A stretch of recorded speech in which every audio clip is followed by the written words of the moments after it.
Olá, boa noite para todos que estão aqui com a gente acompanhando esse momento de traçarmos nossos estudos estratégicos para a prova de analista da Defensoria Pública de São Paulo. Eu sou o professor Daniel, inclusive acabou de aparecer aqui no quadro, né? Márcio veio junto comigo, tá ali o meu nome e também meu Instagram, para caso você tenha alguma dúvida, queira bater um papo, mande mensagem por lá que eu respondo para vocês. Venho aqui para falar sobre a nossa disciplina de Direito Constitucional. Eu preciso te posicionar na prova onde está Direito Constitucional e depois nós iremos olhar quais são os temas previstos no edital e aí eu vou te indicando qual que é o tema principal, qual que é o tema menos forte, para que você possa organizar seus estudos.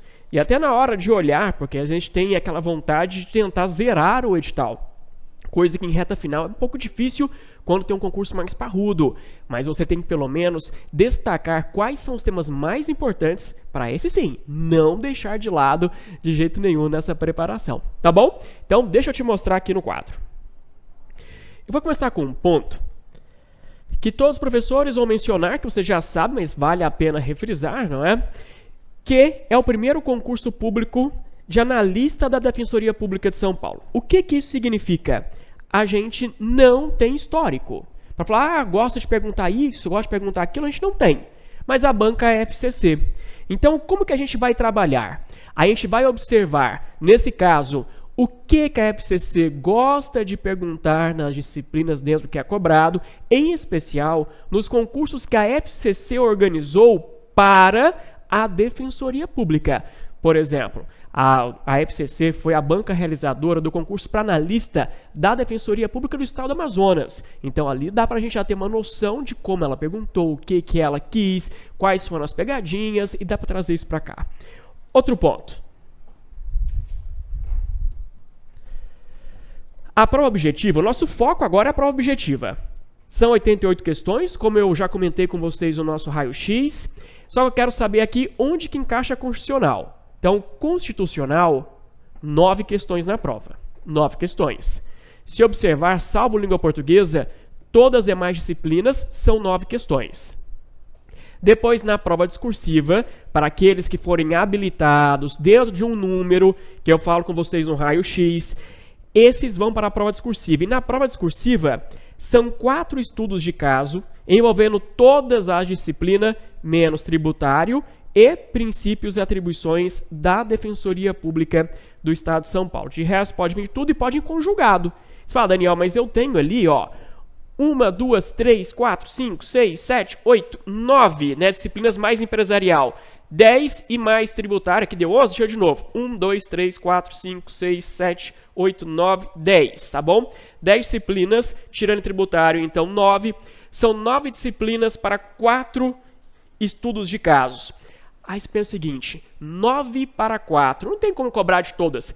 Tem, e a banca já disse, que ela vai cobrar questões interdisciplinares. Então eu posso ter uma questão que vai cair constitucional e administrativo, eu posso ter uma questão de civil com processo civil, tá bom? Agora, e constitucional? Qual é o conteúdo? Este conteúdo é o mesmo para a prova objetiva, que é a primeira fase, como para a prova discursiva, que é a segunda fase. E tinha série trocado? Aqui eu não já vi isso. Obrigado, cabelo. Então, nós temos ali que observar o que pode cair, o que é mais importante. Então, item 1, constitucionalismo, sistemas de governo e formas de Estado, formação da Constituição, poder constituinte e bloco de constitucionalidade. Disso daqui, o que eu posso destacar? Bom, pensando que a prova é para a Defensoria Pública, vale a pena você entender o conceito de constitucionalismo e a ideia do neoconstitucionalismo, porque o neo veio para proteger os direitos fundamentais. E um dos papéis principais da Defensoria Pública é preservar os direitos fundamentais. Então, é importante até para depois usar na prova discursiva. Poder constituinte, também interessante. Em especial, poder constituinte reformador, tá bom? Reformador. O bloco de constitucionalidade vai entrar no tópico 2. Bom, o tópico 2 é um dos mais importantes na prova, que é o controle de constitucionalidade. Geralmente, quando a banca prepara o edital, coloca controle ao final. Aqui trouxe na frente, não tem problema. Sobre controle, o que você tem que estudar? Tudo. Controle tem que entrar tudo, tá? Então, mas o que eu vou destacar aqui no nosso controle? Você precisa compreender quais são os vícios de inconstitucionalidade. Então, eu preciso saber que você conheça o vício de inconstitucionalidade formal, o vício de inconstitucionalidade material. Depois, eu tenho o vício. Quais ações eu posso utilizar para combater os vícios ou, ao contrário, para declarar uma norma constitucional? Então, nós temos aqui o controle concentrado com as 4 ações: ADI, ADC, ADO e ADPF. Muito importante que você saiba quando se usa cada uma delas. Quando é ADI, quando é ADC, quando é ADO, quando é ADPF. Ok? Representação interventiva. Isso não entraria exatamente em controle, tá? Mas veio aqui no item 2. A representação interventiva, você vai utilizar dentro do tópico, vou colocar aqui, organização do Estado. Tem a ver com a intervenção federal. Tá bom? Depois a gente aborda isso lá. Reclamação constitucional. É usada para garantir aqui a aplicação das decisões dos tribunais superiores e do STF. A reclamação a gente usa mais no Poder Judiciário, mas é importante conhecer a reclamação, em especial quando se há violação à súmula vinculante. O mandado de injunção. Mandado de injunção entra em remédio. Todo remédio constitucional é importante. Só que nesse momento, é importante que você saiba a diferença entre mandado de injunção e ADO. ADO é a ação direta de inconstitucionalidade por omissão. Então tem que saber a diferença. Interpretação constitucional não é um dos temas mais cobrados pela FCC em prova objetiva, mas lembre-se, o fato de estar aqui falando para vocês que não é um dos temas principais, eu estou dizendo para você não é para estudar ou isso não cai? Não. Eu estou dizendo o que é o mais relevante, o mais importante, que não pode faltar nos seus estudos. Tudo que está no edital pode cair. É que o edital, ele é parrudo, é muito conteúdo. Constitucional veio forte, mas não tão forte, tem alguns pontos que não são cobrados. Mas se você pega civil, por exemplo, civil tem um mundo, pega penal, tem um mundo. Então, para isso, o direcionamento é muito importante. Vamos lá. Então, interpretação, ok, mas não é entre os mais importantes. E depois aborda, aí volta, o assunto muda de novo, né? Ficou meio doido aqui o nosso edital. Controle de constitucionalidade do direito estadual e direito municipal. Tudo bem. Nesse caso do controle estadual e municipal, você precisa saber a possibilidade de controle pelo Tribunal de Justiça quando há violação à Constituição Estadual e, se houver violação à Constituição Federal, aí a gente entra aqui, ó, nessas 4 ações em especial que nós tínhamos falado, tá bom? Mas isso na aula de controle a gente vai abordar, não se preocupe. Item 3. Bom, o item 3 é o destaque da nossa prova. O item 3 é aquele que a gente espera que venha a maior parte das questões de constitucional. Porque aqui estão os direitos fundamentais. Então nós temos os direitos e garantias individuais e coletivos. Cuidado, deixa eu colocar aqui no quadro. Aqui nós estamos falando do artigo 5º da Constituição Federal. Estatisticamente falando, o artigo 5º é o artigo mais cobrado em questões de constitucional da FCC. Então, pode ficar atento com ele. Ele vai falar das liberdades, vai falar, por exemplo, Liberdade religiosa, liberdade de expressão, liberdade, tá bom? Quanto à locomoção, vai falar do direito dos presos, vai falar das penas que são proibidas, vai falar de crimes inafiançáveis, crimes imprescritíveis, tá bom? Então, ponto importantíssimo pensando na Defensoria Pública. Depois, vai indicar direitos civis e políticos, mas isso aqui já seria na nossa parte de direitos políticos. Já vou dar uma dica para vocês. Sobre direitos políticos e direitos da cidadania, atenção especial para o artigo 14 e o artigo 15. Quando uma pessoa é condenada, tá bom? Ela é condenada penalmente. Houve a condenação criminal transitada em julgado. Essa pena, o que ela acarreta nos direitos políticos do indivíduo? Porque isso vai também bater com a atribuição da Defensoria Pública. Então, e depois de cumprir pena, o que acontece com essa pessoa, tá bom? Então é importante acompanhar, porque, eu vou te adiantar, se foi condenada criminalmente com trânsito em julgado, suspende os direitos políticos, não perde, não caça, suspende. E terminou de cumprir a pena, se retoma os direitos políticos, vai poder votar na próxima eleição. Continuando. Direitos sociais e direitos dos trabalhadores. Direitos sociais, muito importante. Em especial, o artigo 6º, e eu dou um destaque para o parágrafo único do artigo 6º, que vai falar sobre o benefício, né, de prestação continuada para aqueles em grau de vulnerabilidade. Depois, direitos sociais vão se desdobrar no título da ordem social na Constituição. Direitos dos trabalhadores é importante, mas não é tão cobrado, tá bom, quanto o que a gente vai falar depois de direitos sociais. Mas dá uma olhadinha aqui no artigo 7º sobre direitos dos trabalhadores. Depois, direito constitucional antidiscriminatório, feminista e inclusivo, igualdade formal, igualdade material, tudo isso a gente vai entrar no artigo 5º em direitos sociais. Então, essa parte do antidiscriminatório é desdobramento dos direitos individuais e coletivos, é desdobramento dos direitos sociais. Nacionalidade, muito bom, até por causa, né, sobre os migrantes no Brasil, questão de extradição. Então, aqui, nacionalidade, cuidado com o artigo 12. Depois vai ter um dispositivo no artigo 5º sobre extradição de brasileiros, que também é legal. Aí volta, também tá muito misturado o edital. Agora ele volta a falar de direitos políticos. Está lá falando sobre participação popular, plebiscito, referendo, iniciativa popular, demais formas de participação. Bom, isso aí eu já apontei para você, artigo 14 e artigo 15, de modo especial.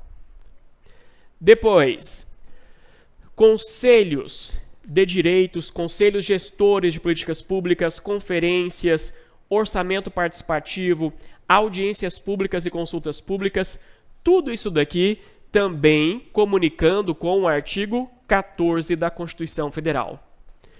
Controladorias, ouvidorias e auditorias, isso aqui entra mais comunicando com a administração pública. Então, lá em administrativo, quando a gente fala de controle da administração pública, tá bom?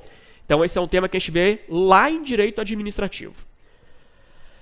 Participação no poder legislativo e comissões parlamentares de participação social. Agora que já mudou, já está falando de poder legislativo, que a gente vai citar daqui a pouquinho, tá? Então, daqui a pouco a gente menciona. Item 4. Organização política do Estado. Tema bom. O que mais cai sobre isso aqui, Daniel? O que mais cai? Repartição de competências. E aí eu dou um destaque para o artigo 22 e para o artigo 24. O 22 é muito importante porque ele vai falar das competências privativas da União para legislar sobre determinados assuntos.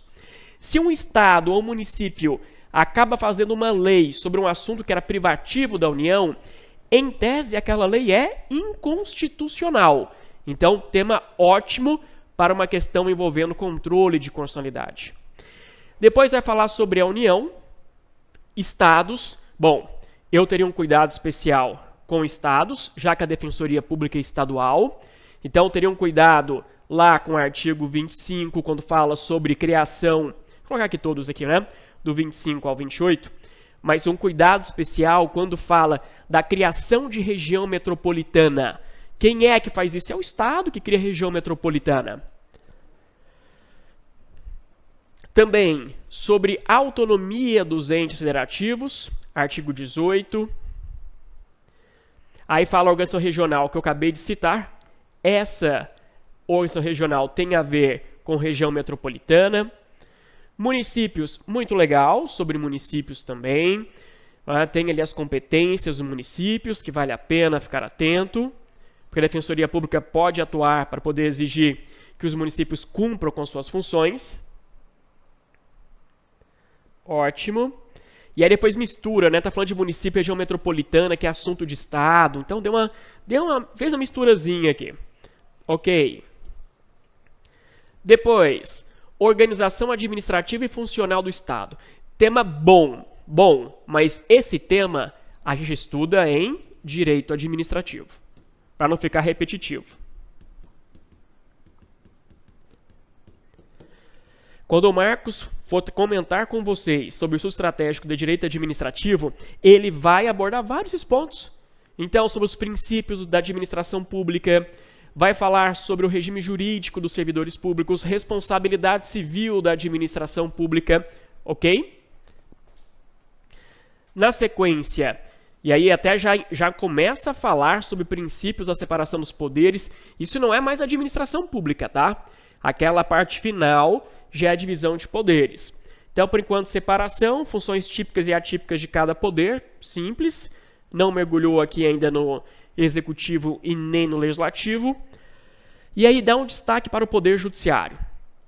Bom, poder judiciário, o que a gente tem de maior destaque ou de maior importância para a prova?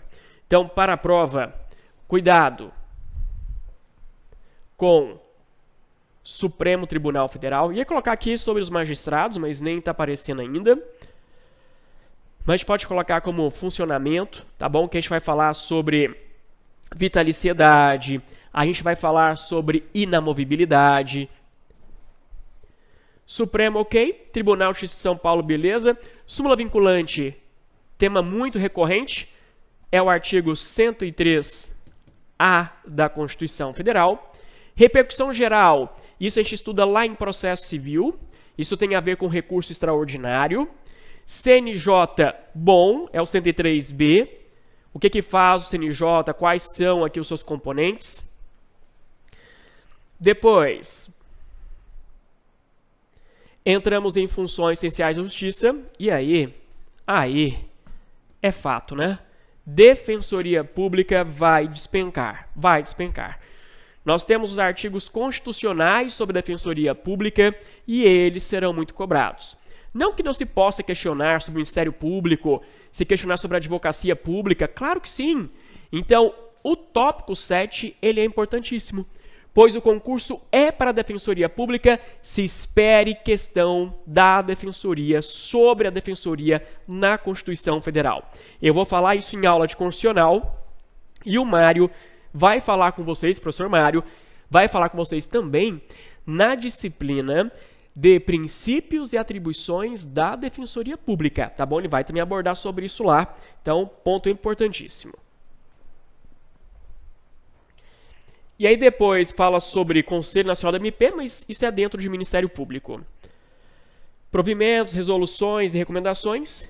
Depois, Defensoria Pública, enquadramento constitucional, autonomia, aí volta, né, a falar da Defensoria. Então, como disse para vocês, Defensoria é batata para a prova, esse não dá para desprezar de jeito nenhum. E terminando, vamos lá.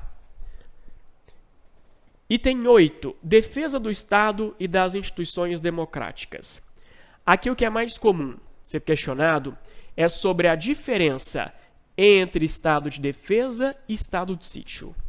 Então a banca gosta de trazer uma situação-problema, que seria para estado de defesa, mas colocar ideias do estado de sítio. Então tem que saber a diferença entre um e o outro. Intervenção das Forças Armadas e defesa da soberania. Isso aqui é ótimo para a fase discursiva, mas para a prova objetiva, menos probabilidade, tá bom, de cair. Segurança pública, aqui já aumenta.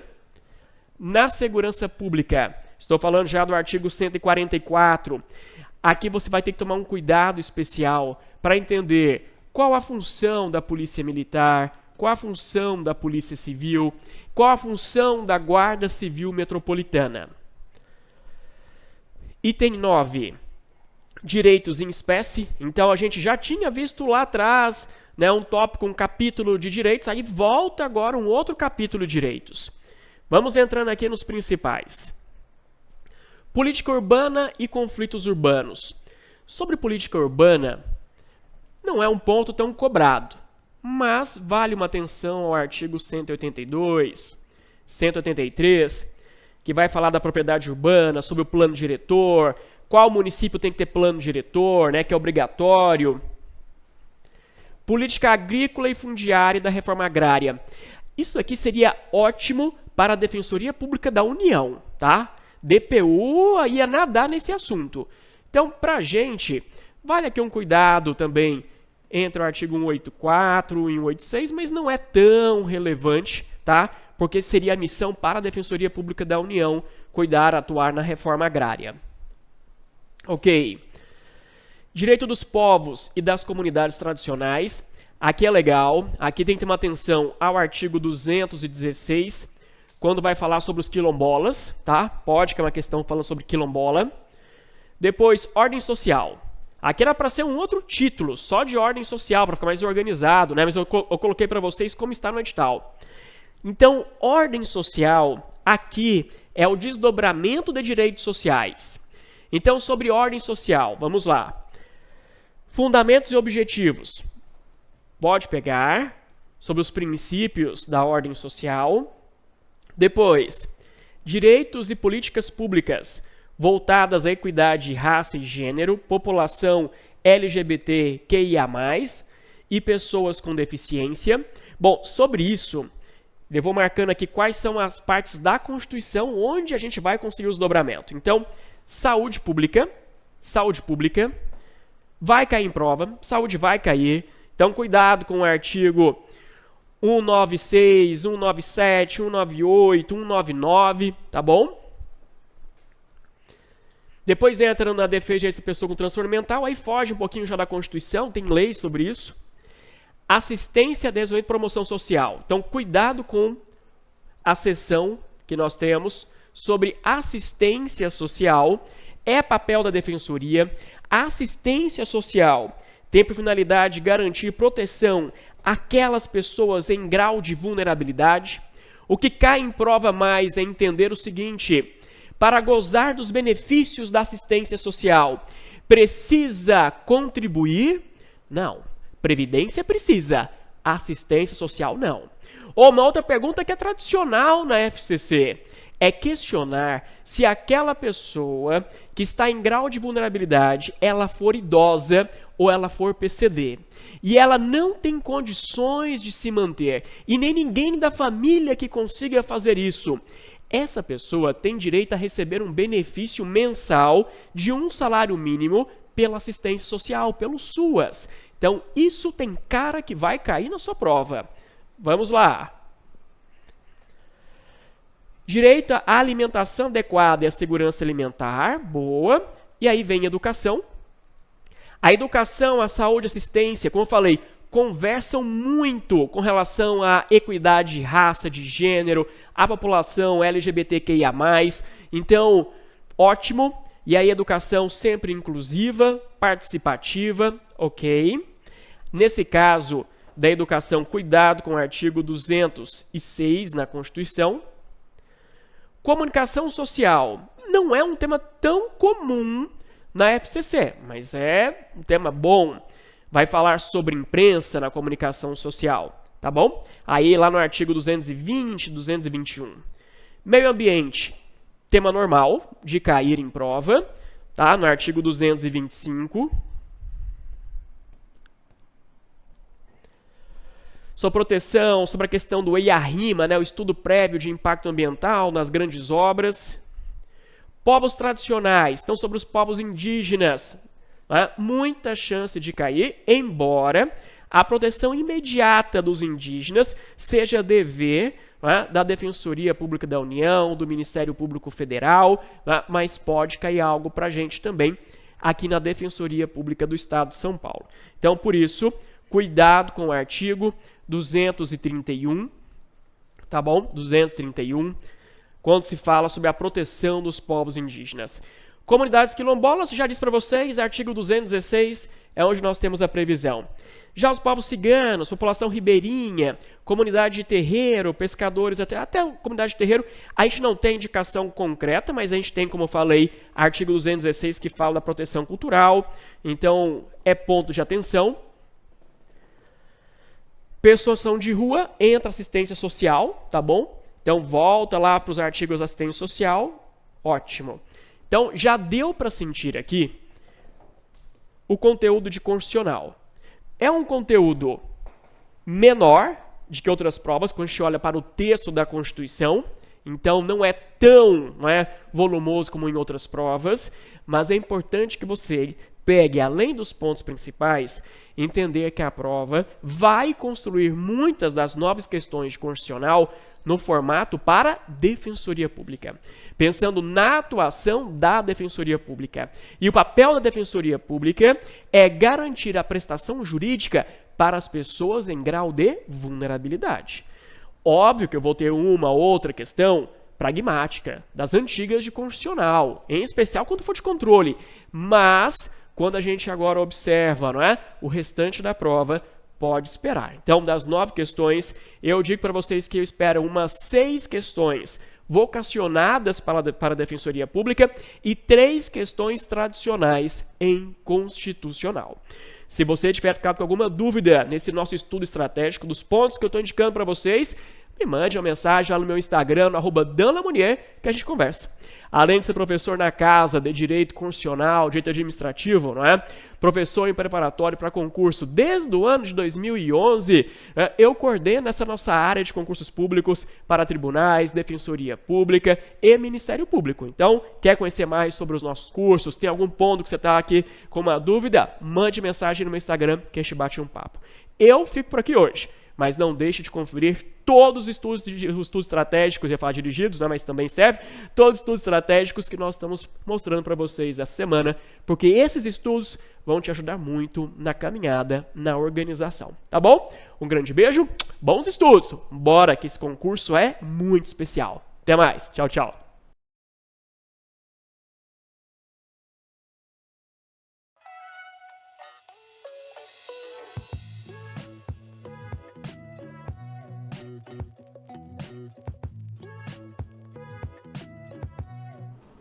Olá a todos, sejam muito bem-vindos ao meu curso. Eu sou a professora Carol Macaubal, sou professora de Direito Processual Civil e juntos vamos nos encontrar aí nas aulas de Direito Processual Civil deste super concurso que é o concurso que nós temos, de analista da Defensoria Pública do Estado de São Paulo. Certamente a gente está falando de uma baita oportunidade, de um super concurso com uma remuneração legal e além da remuneração base, a gente sabe também aí que acaba por ter outros benefícios, mas não só isso, tá? Para nós aqui que somos, os operadores do direito, é de fato, vamos dizer, uma atuação profissional muito digna e muito de fato você tem que se sentir ali, privilegiado ao se trabalhar nessa vaga, porque você vai trabalhar numa das principais órgãos aí que nós temos da nossa organização do Poder Judiciário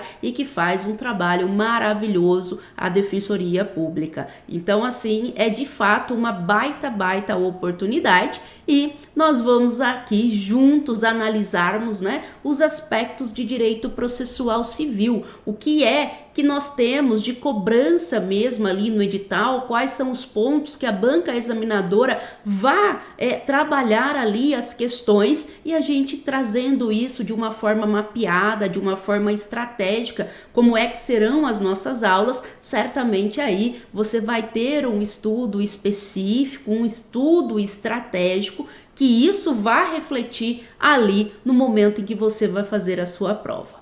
Bom, vocês já sabem que nós estamos diante, de uma prova aí que será elaborada pela banca FCC. Quando a gente fala na banca, na Fundação Carlos Chagas, na FCC, nós estamos falando em uma banca que ela trabalha aí, muito característico dela, trabalhar aspectos práticos, né? Então, um enunciado envolvendo casos práticos, mas ela é uma banca que já não tem aquele perfil de trazer questões tão longas, tá? Tão extensas. Então, um conteúdo mais reduzido, né, nos enunciados, mas com uma abordagem prática. E aqui, a gente pensando mesmo, né, no cargo em que você ali vai buscar a sua aprovação, é um cargo que você vai trabalhar com aspectos práticos, pensando ali o que faz de fato o defensor e o que é que o analista aqui, né, o assistente, vai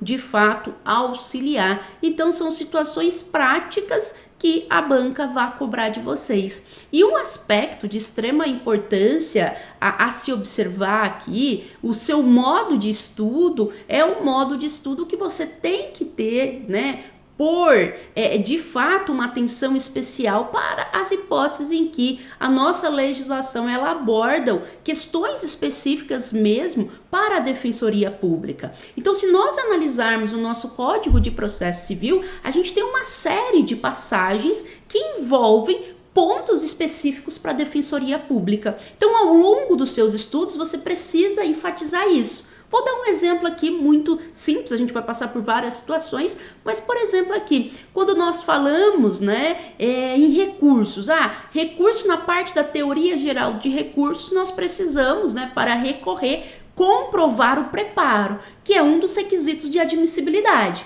Mas lá no artigo 1007, parágrafo 1º, eu tenho as hipóteses de dispensa de preparo.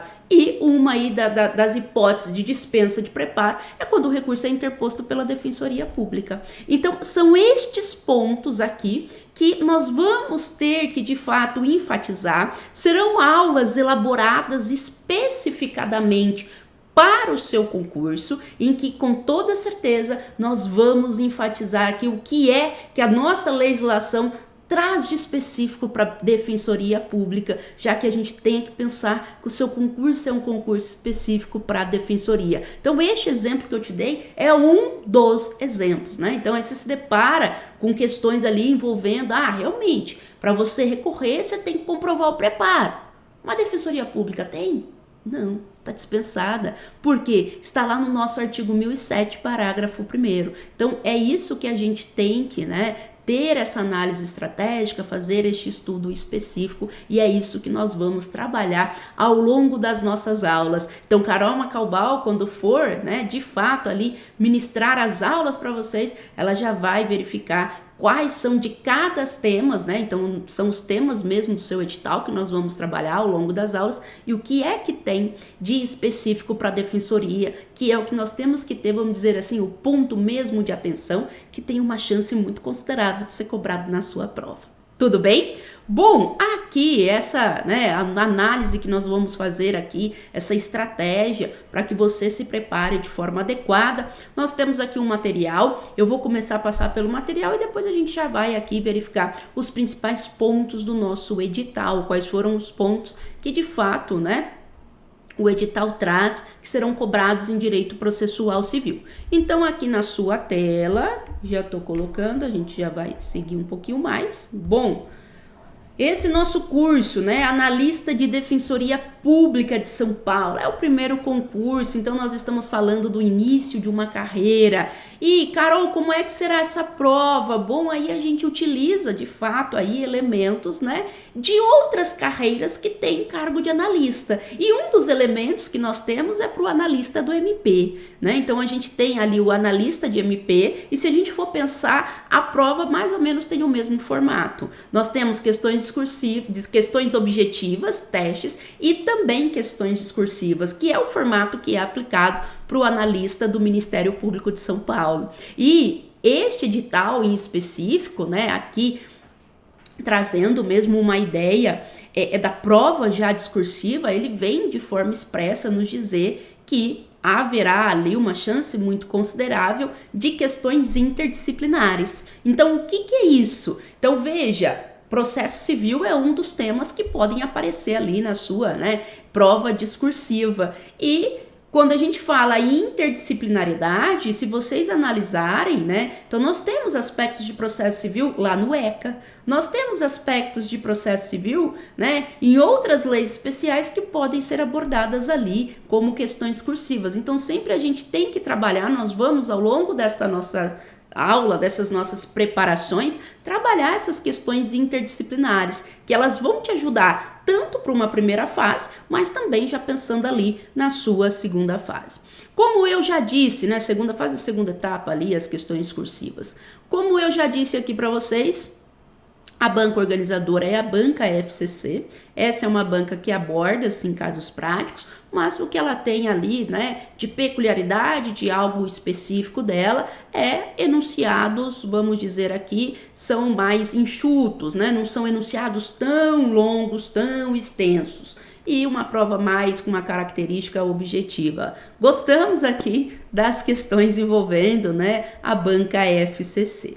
Bom, o que mais, Carol, que nós temos? O que precisamos ter de atenção ainda nessa nossa análise? Vamos lá. Olha só, a sua, né, prova objetiva, ela é uma prova que vai contar com 88 questões, né, de múltipla escolha, e aí a gente tem todos os assuntos que serão cobrados na prova ali objetiva. Processo civil em específico aqui que nós vamos juntos trabalharmos ao longo do curso, nós estamos falando aí de 9 questões. E processo civil também aparece lá na sua prova discursiva, em que você, né, a prova discursiva, ela é composta por estudos de caso. E não se esqueça que o seu edital diz que estes estudos de caso irá trabalhar a interdisciplinariedade. E Defensoria Pública, processo civil, tá no dia a dia da Defensoria Pública. E então aqui a gente vê, né, essas questões envolvendo essa interdisciplinariedade do processo civil com ECA. Então nós temos também essa interdisciplinariedade envolvendo mesmo, né, ali as questões de direito civil, até de processo civil, as ações de família, onde a gente vê de fato uma atuação muito marcante da Defensoria Pública e que nós temos que ter essa atenção no momento da nossa preparação. Então aqui, pessoal, o que é a minha, né, a minha dica aqui para vocês, né, em uma preparação estratégica para um concurso desse, né, é o primeiro concurso na história aí da própria Defensoria Pública, esse cargo de analista, é um cargo novo, que certamente você tem aí, né, hipóteses de crescimento na carreira, e você tem que pensar no seu estudo, pensando no órgão que você vai atuar. Então você precisa ter uma atenção, né, daqueles aspectos relacionados à Defensoria Pública. E se você for ver até, né, você tem um dos itens aí da sua prova objetiva, os princípios e atribuições da defensoria, embora este item ele não vá ser cobrado na prova discursiva, mas ele está lá nas questões objetivas e, obviamente, né, ele acaba que você tem que ter essa ideia qual é de fato ali, né, o órgão que você vai trabalhar e quais são no dia a dia o que é que as pessoas ali se deparam, que você já vai se deparar, que você vai ter que fazer essa atuação, tá bem? Bom, no processo civil, né, como é que nós temos a organização deste nosso edital? Não podemos desprezar que as questões relacionadas à teoria geral do processo, sim, ela é cobrada. Então a gente vê logo no início ali do edital, que o edital ele traz, né, questões, a nosso cronograma de processo civil, ele vai envolver normas fundamentais do processo civil, a constitucionalização do processo civil, que consiste o nosso CPC ser analisado de acordo com os valores da Constituição Federal e além disso, nós temos na sequência o que nós denominamos, né, da própria teoria geral do processo. Então, preciso saber sobre jurisdição, preciso saber sobre competência, preciso saber sobre direito de ação. Eu também vou ter aqui os elementos, né, dos atos processuais. Tudo isso é a nossa teoria geral do processo. Então, aqui, ó, passando rapidamente pelos pontos que o seu edital traz do direito processual civil, nós temos aqui o seguinte, olha só então, né, qual que é o conteúdo de processual civil para este concurso de analista judiciário. Como eu disse para vocês, né, obviamente, o nosso CPC, né, ele tá aí, e temas, né, que a gente chama da própria teoria geral do processo, que aí significa essa questão da constitucionalização do processo, as normas fundamentais do direito processual civil, que encabeça o nosso CPC, que vai logo ali do seu artigo 1º até o seu artigo 10. Nós temos também, né, aspectos relacionados à jurisdição, aspectos relacionados à competência, meios alternativos de solução de conflitos, a questão, né, do direito de ação, as teorias, quais são as condições da ação, também aí aspectos relacionados ao processo, procedimento, o que é processo, o que é procedimento, os pressupostos processuais que a gente tem de existência, de validade, e já caímos agora na sequência aí, né, o itemzinho 7, o finalzinho dele, já vem trabalhar os aspectos relacionados aos atos processuais. Então precisamos saber também, né, os aspectos gerais, a forma, tempo, lugar dos atos processuais, comunicação dos atos processuais, que nada mais é do que citação e intimação, mas aí nós precisamos saber quais são os meios de citação e quais são as peculiaridades de cada um destes meios de citação e as formas como se dará também intimações, tá? Então, por exemplo, aqui, quando a gente fala intimação, né, e pensando que é uma forma de comunicação de ato processual, e já fazendo um link também com cumprimento de sentença, que é um outro tema que a gente vai ver que está no seu edital, quando eu tenho um executado representado pela Defensoria Pública, significa que essa intimação não vai ser na pessoa do defensor público. É diferente quando tem um advogado constituído. Lá no cumprimento de sentença, se você tem um advogado constituído, a intimação do executado é na pessoa do advogado.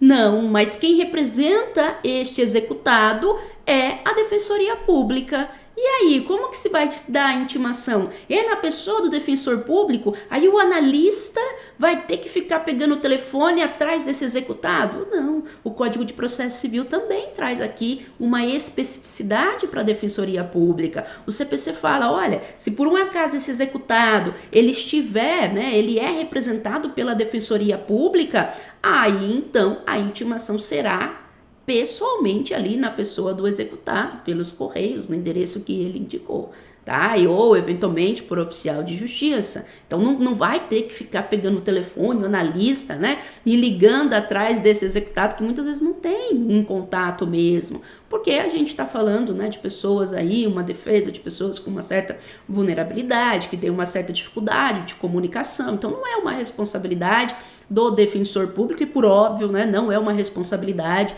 do analista em fazer esse contato. Então, é dessa forma que a gente tem que, né, preparar os nossos estudos estrategicamente. No dia a dia, o que é que o analista vai se deparar, o que é que a legislação traz em específico para a Defensoria Pública. Este exemplo, né, que eu trouxe agora aqui para vocês, ele está lá nos parágrafos do artigo 513. Salvo engano, é o parágrafo 2º do 513. Se não for o parágrafo 2º, é algum dos parágrafos ali do 513. Mas acho que a cabeça da Carol Macaubal tá boa e deve ser o parágrafo 2º. Bom, o que mais que nós temos aqui ainda, né, da análise do nosso edital?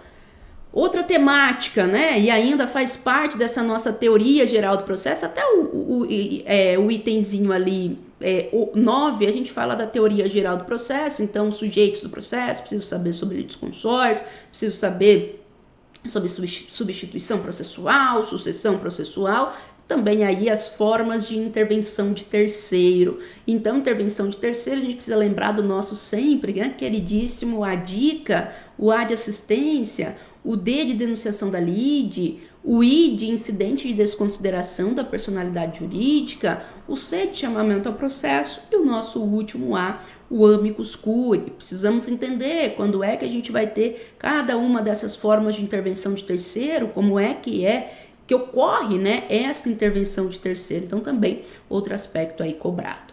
Outro ponto, né, que nós temos tutela de urgência. né, tanto a tutela de urgência quanto a tutela de evidência, que aí seria, né, as nossas tutelas provisórias. Então nós também precisamos estudar essa temática, porque é um tema aí muito, sim, utilizado no dia a dia, quando a gente pensa em contencioso, quando a gente pensa na necessidade de processo judicial. Então, as tutelas provisórias têm um papel extremamente importante no dia a dia do contencioso. Contencioso é no dia a dia, né, de quem atua com processo civil. Além disso, eu preciso entender como que ocorre, né, toda aí o procedimento comum. O procedimento comum é uma das formas do processo de conhecimento, é um dos procedimentos do processo de conhecimento. Começa assim com a minha inicial tem que observar requisitos específicos. Posso ter uma improcedência liminar, depois, né, se não for caso de improcedência, a gente fala em audiência, a gente pensa em respostas do réu, providências preliminares, pode ser que eu tenha que ter produção de provas e finalmente aí a sentença. Então a gente vai conhecer toda a linha do tempo relacionado aí ao nosso procedimento comum. Também, né, uma atenção, e bem atenção aqui também, para as ações de procedimentos especiais, tanto de jurisdição contenciosa, tem briga, ou jurisdição voluntária, tá? Jurisdição voluntária não tem briga. Então, exemplos aqui, Carol, e específico, né, para os casos envolvendo defensoria pública também, o que você teria de chamar a atenção? No procedimento especial, as ações possessórias, tá, pessoal? Porque nas ações possessórias, quando eu tenho aquelas possessórias de litígio coletivo, em que eu tenho no polo passivo um grande número de pessoas, a defensoria pública eventualmente será intimada. Quando verificar que existem ali, né, estes réus são pessoas que têm uma hipossuficiência econômica, eu tenho a intimação da defensoria pública para participar. Isso está lá nos parágrafos do seu artigo 554. Também, né, algo específico aqui que a gente tem especificadamente envolvendo a questão da defensoria, tá bom? É um dos exemplos aí das ações de procedimentos especiais. E agora aqui, né, o próprio item 12 aí do seu edital, já, né, aqui pensando já em aspectos relacionados, né, aqui eventualmente a interdisciplinariedade que está prevista no seu edital para ser cobrado ali nos estudos dos casos, você vê que o edital ele cria um tópico específico para falar das normas processuais civis e a aplicação em leis especiais. E o itemzinho aí 12.1 já vem me dizer, né, a aplicação do ECA. O CPC aplica lá no ECA? Aplica, mas aí eu tenho algumas diferenças. Por exemplo, lá nos processos do ECA vai ter prioridade de tramitação, o CPC traz isso, mas dentro lá do ECA, por exemplo, os prazos não são contados em dias úteis, os prazos são contados em dias corridos. Então, é esta forma de indisciplinariedade que nós precisamos estudar, que nós teremos aqui, né, ao longo do nosso curso, ao longo da nossa preparação, aulas específicas pensando na sua prova, tá? Então, são aulas específicas pensando na sua prova, já que o seu edital ele já traz aqui questões muito específicas e que devem ser consideradas na sua preparação, tá bem? Na sequência aqui a gente tem as formas de tutela, né, as formas da entrega da tutela jurisdicional, declaratória, condenatória, mandamentais, cominatórias e específicas. E seguindo um pouco mais ainda aqui o nosso edital, nós temos aqui na sequência, né, o edital também traz a questão, né, vai cobrar da gente cumprimento de sentença, processo de execução, defesas do executado, os processos nos tribunais e principalmente aqui com os incidentes, tá? Os incidentes, o incidente de resolução de demandas repetitivas, Defensoria Pública também tem uma atuação nisso daqui. E aí já fazendo um linkzinho com o item 17, também vem cobrar essas questões desses precedentes, fazer, né, distinção. Então eu preciso saber todos estes aspectos. A gente tem hoje, né, algo muito forte na nossa organização do Poder Judiciário, que essa análise, né, de se observar esses precedentes judiciais que são aqui vinculantes. Então, por exemplo, o IRDR, Incidente de Resolução de Demandas Repetitivas, que também aí nós vamos, ao longo do nosso curso, estudá-los, já que quando a gente fala em processos nos tribunais, do itemzinho 15, eu tenho sim as ações de competência originária dos tribunais, são ações que começam diretamente nos tribunais, como, por exemplo, que já está aí para você, a ação rescisória, como, por exemplo, a reclamação, mas nós também temos os incidentes, tá? Então, a gente precisa saber quais são estes incidentes, quando eles são utilizados. E outra temática aí, recursos, né? E o recurso eu já dei uma dica aí para vocês, o que a gente tem de específico de recursos até para a defensoria, foi uma das dicas, né? Obviamente, ao longo do nosso curso, todas as outras dicas específicas destes recursos, né, que serão aí cobrados, nós vamos também trabalhar ao longo da nossa preparação. Então você vê que o item 16 é um item que trata, né, completamente aí da temática de recursos. Então, quais são os recursos em espécie, a teoria geral, recursos, né, para os tribunais superiores. Então vamos lá pensar em recurso extraordinário, que eu tenho que comprovar repercussão geral, recurso especial, que eu tenho que comprovar arguição de relevância. O que é isso? Repercussão geral, arguição de relevância, são temas que a gente vai trabalhar ao longo dessas nossas aulas. Também tem o ROC, que ROC, ele é recursos para STJ ou STF, que é a mesma coisa que recursos para tribunais superiores. Todos esses pontos nós também vamos trabalhar na nossa preparação. E olha só o itemzinho 18 aí, as prerrogativas processuais da Defensoria Pública, como por exemplo aqui o prazo, né? Uma contagem de prazo diferenciada. Então, a gente tem que ver o nosso Código de Processo Civil, todos os aspectos específicos processuais para a Defensoria Pública e saber e chamar atenção. E em cada aula, em cada tema que a gente tem algum aspecto, a gente também vamos aí chamar atenção para estudar, né, de uma forma aí ampla e específica esse item 18. Fazenda Pública também aí tem as suas prerrogativas, né? Então a gente também vai ter uma aula específica para estudar a Fazenda Pública, para estudar o juizado especial da Fazenda Pública. O seu edital cobra ainda, né, aqui conhecimento sobre a ação de usucapião, que nada mais é do que uma ação pelo procedimento comum, e o próprio usucapião como matéria de defesa. Então a gente também aí tem esses aspectos, né, e envolve um pouquinho de questões sobre essa questão de regularização de terras, de moradias. Então, por isso que nós temos aí previsto, né, essas questões envolvendo o uso capião. Bom, seguindo um pouquinho mais, estamos caminhando para o nosso encerramento. A gente tem os processos coletivos. Então, a gente, quando fala em processo coletivo, a gente tem a ação civil pública, defensoria pública, inclusive tem legitimidade, né, para aí determinados processos coletivos. E, obviamente, aí leis especiais que tratam destes processos coletivos, inclusive a gente tem até o próprio mandado de segurança, o MS que está aí, na ação civil pública, possibilidade de inquérito civil, de termos de ajustamento de conduta, TAC, todos esses pontos a gente também vamos trabalhar aí nas nossas aulas. As ações constitucionais, MS, mandado de junção, habeas data, habeas corpus, e também as ações de locação. Essa aqui é bem específica mesmo para o seu edital. A lei cobra aí, o edital cobra quais são essas ações de lei de locação, né? E essas ações o próprio edital te fala, que seria despejo, consignatória de aluguel, renovatória e revisional. Sim, nós temos 4 possíveis ações, mas quais são as peculiaridades dessas ações? O que a gente precisa ter de atenção? Porque são ações previstas em leis especiais com regras específicas. A gente também vai ter uma aula específica disso.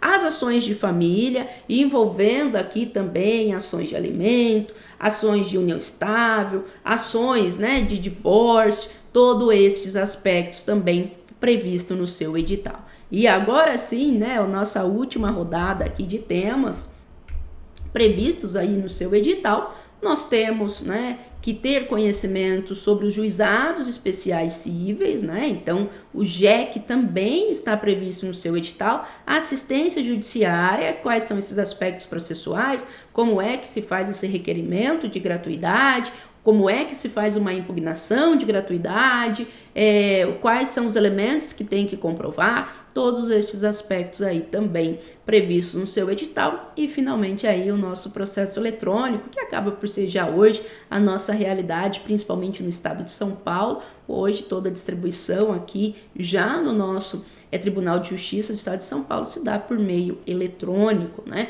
Felizmente, processo eletrônico que nos ajuda bastante aí, a gente vê, né, hoje uma certa celeridade, estamos aos poucos, né, pensamento positivo sempre, aos poucos vencendo a morosidade do nosso Poder Judiciário, e certamente o processo judicial eletrônico tem uma parcela muito importante aí nessa, né, fim da morosidade. Senhores, aqui de uma forma bem sucinta, estes são os pontos que nós vamos trabalhar ao longo das nossas aulas, né? Com toda certeza é um super concurso, estamos todos aqui felizes, né, em dar início a esse curso com vocês e estudando os aspectos específicos para a Defensoria Pública, né, no seu cargo aí de analista, que nós não temos dúvidas que é um super cargo mesmo, de você se sentir bem atuando em direito, né? Poxa, tô fazendo algo para a sociedade, sem dúvidas nenhuma, é uma das profissões aí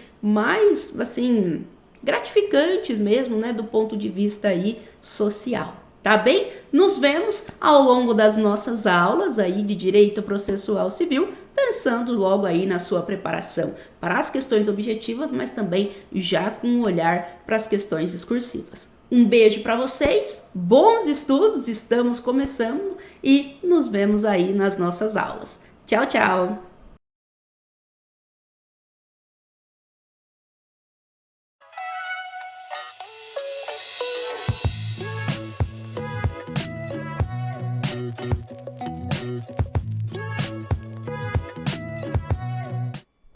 Queridas alunas, queridos alunos, bem-vindos a mais um bloco de estudos direcionados, estudos estratégicos, aqui para o curso de preparação para o concurso de analista da Defensoria Pública do Estado de São Paulo. Então, a gente vai conversar um pouquinho agora sobre uma das disciplinas que estão previstas no edital do concurso, que são os princípios e atribuições da Defensoria Pública do Estado, tá? Então, um ponto muito importante, né, aqui, como vocês podem ver, né, a prova foi dividida, vou até colocar aqui para vocês, rapidinho, para a gente dar uma olhada, né, princípios e atribuições, né, como que a prova foi dividida. Aqui a gente vai falar do primeiro concurso para a prova de analista da Defensoria Pública do Estado, né, então, o que eu já quero ressaltar com vocês, né, um concurso com 400 vagas, nem sempre aparece, né, durante a nossa preparação. Então, são muitas vagas, então ele vale a pena uma preparação, uma dedicação específica. Vocês têm um tempo legal para isso, para conseguir direcionar os estudos. E é um concurso, evidentemente, para 400 vagas, isso se expande, né, porque tem gente que é chamada, que não assume, tem gente que assume e daqui a um tempo vai para outro concurso. Então, a possibilidade de você estar numa lista dessas e vir a ser chamado, então você se classificar no final do concurso e vir a ser chamado, ela vai aumentando, né, considerando esse número elevado de vagas.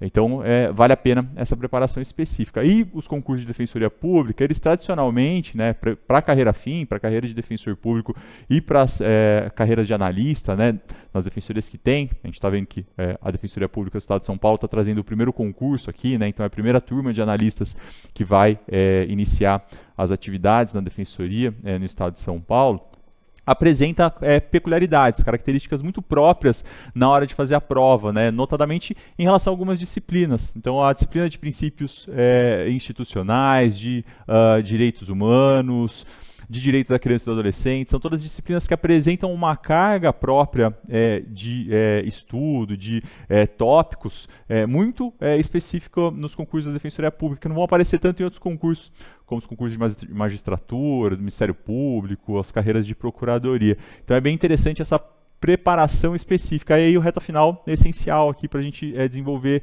essa análise. E o que vai fazer toda a diferença? Porque se você for pegar simplesmente um estudo direcionado para carreiras de analistas de outras instituições e for preparar para fazer a prova, vai faltar com certeza a análise específica dessas matérias. E elas vão fazer toda a diferença. Por quê? Porque a gente pode ver pelo edital, só um segundo, então, aqui a divisão do edital, a gente tem 88 questões, né? Então a prova vai ser dividida em 88 questões, que vão ser divididas em 10 disciplinas. Então elas têm o peso idêntico aqui, né, pessoal? Então, por exemplo, princípios e atribuições não está aqui no edital de perfumaria.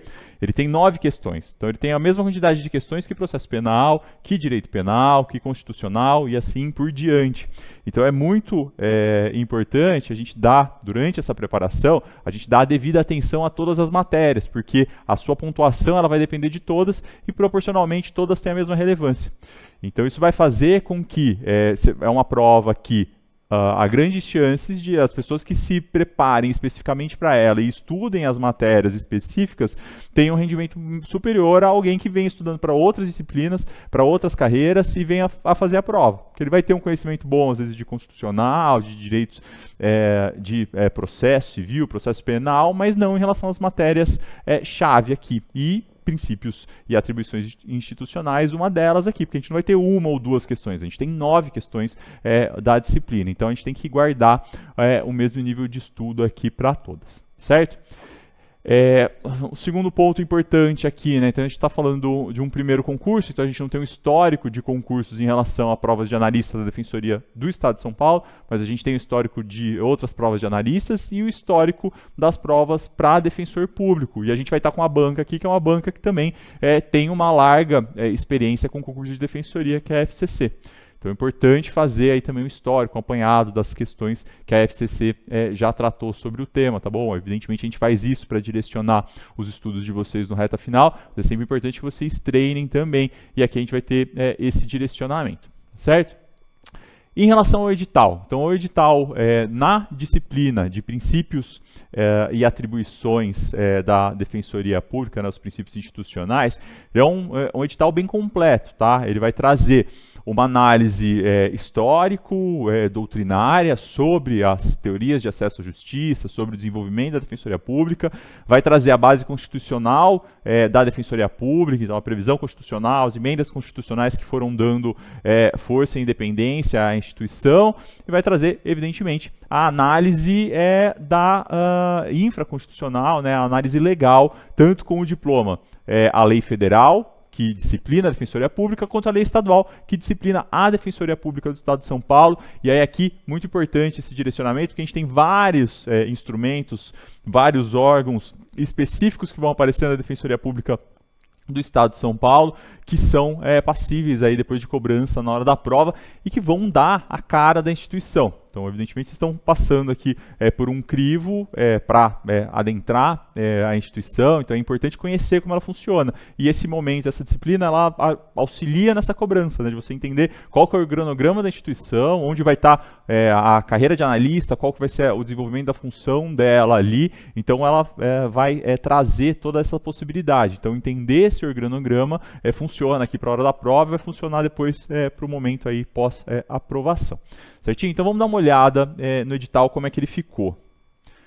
Vamos para o material aqui. Então a gente tem aqui a prova objetiva, né? 9 questões que vão falar sobre princípios e atribuições. E aí a gente tem o primeiro ponto, né? O primeiro ponto aqui vai falar de evolução histórica.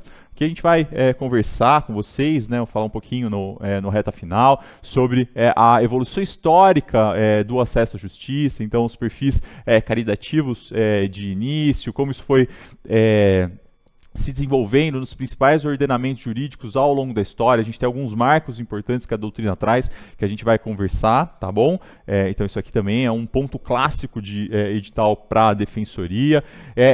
E aí, importante aqui, né, na análise da assistência judiciária, né, diferenciar isso aqui talvez seja a questão paradigmática que sempre aparece quando a gente fala de evolução histórica e preceitos basilares, né, do acesso à justiça. Diferenciar essa assistência jurídica integral da assistência judiciária e da gratuidade de justiça. Então aqui a gente tem vários elementos, né, várias estruturas que podem levar ao acesso à justiça.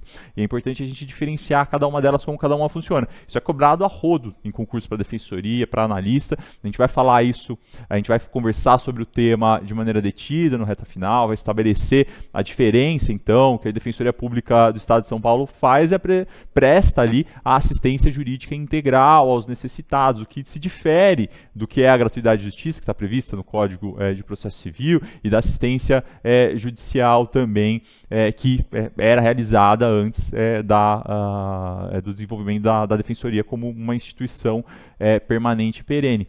Então, esses pontos aqui, as principais características, a gente vai tratar. Aqui é um tópico que é um tópico clássico de estudos para a Defensoria Pública, tá bom? Então, o segundo tópico, vai falar aqui sobre a base constitucional, né? A Defensoria Pública na Constituição de 88. Quais são os elementos, né? Então aqui a gente vai partir lá do artigo 134 da Constituição, que vai dizer da Defensoria Pública como instituição fundamental aqui, essencial ao desenvolvimento da justiça. Quais são, então, as características, né? Promoção de direitos humanos, proteção do regime democrático. Vai apresentar o texto constitucional, vai apresentar a gente para o conceito de vulnerabilidade, né? Então, quem que vai acessar a Defensoria Pública, né? Então, são os necessitados. Quem são os necessitados? Então, esse conceito de vulnerabilidade é muito estudado também na doutrina, ele tem que ser desenvolvido na prática, até para definir quais são os campos de atuação da instituição. Então, definir o que é quem é vulnerável, quais são os grupos vulneráveis, os grupos hipervulneráveis. Então, fazer uma escala, né, dentro de um orçamento limitado para se desenvolver uma instituição, quais são os grupos que devem ser atendidos com prioridade. Então, os conceitos de vulnerabilidade aqui são muito importantes para a gente estudar também. Eles também aparecem bastante nas provas, tanto de analistas, quanto nas provas também para carreira fim, tá bom? Então, aqui as espécies de vulnerabilidade, então a gente vai conversar um pouquinho também, diferenciar grupos minoritários de vulneráveis dos hipervulneráveis. Bom, a Defensoria Pública aqui no sistema constitucional, semelhanças e diferenças com as demais instituições. Então, tratar um pouquinho, né, diferenciar o que faz a magistratura, o judiciário, o Ministério Público, a Defensoria, a advocacia privada, as procuradorias. Então, dá uma olhadinha assim, no regime jurídico de cada uma delas para estabelecer objetivos comuns, semelhanças e diferenças. E tratar das reformas constitucionais relacionadas à Defensoria Pública, né? A Defensoria Pública, ela tem uma previsão inicial em 1988, mas ao longo dos anos, né, até recentemente, várias emendas constitucionais foram dando cara à instituição, então garantindo independência financeira, independência administrativa, garantindo um objetivo de que se busque uma obrigação constitucional de se instituir a Defensoria Pública em todas as comarcas, em todas as circunscrições judiciais. Esses objetivos foram sendo colocados através de emendas constitucionais. Então, esse estudo histórico ele perpassa por se chegar ao regime jurídico constitucional atual da Defensoria Pública. Isso, óbvio, isso com certeza dá para dizer que alguma coisa vai cair na prova, né? Então, do artigo 134 e seguintes, e essa estrutura, esse avanço das emendas constitucionais garantindo independência e garantindo a instituição da Defensoria Pública como um braço do Estado de Defesa. Então, garantindo essa paridade, essa equiparação do que é o Estado juiz, o Estado acusação e o Estado defesa. Então, esse desenvolvimento através das emendas, ele aparece bastante nas provas. A gente vai estudar, vai analisar de maneira detida cada uma delas aí, o que elas trouxeram de novidade e para o desenvolvimento da instituição. Certinho? Então esse aqui é o primeiro tópico, vejam, já são vários pontos aí que vão aparecer para a gente com possibilidade de cobrança.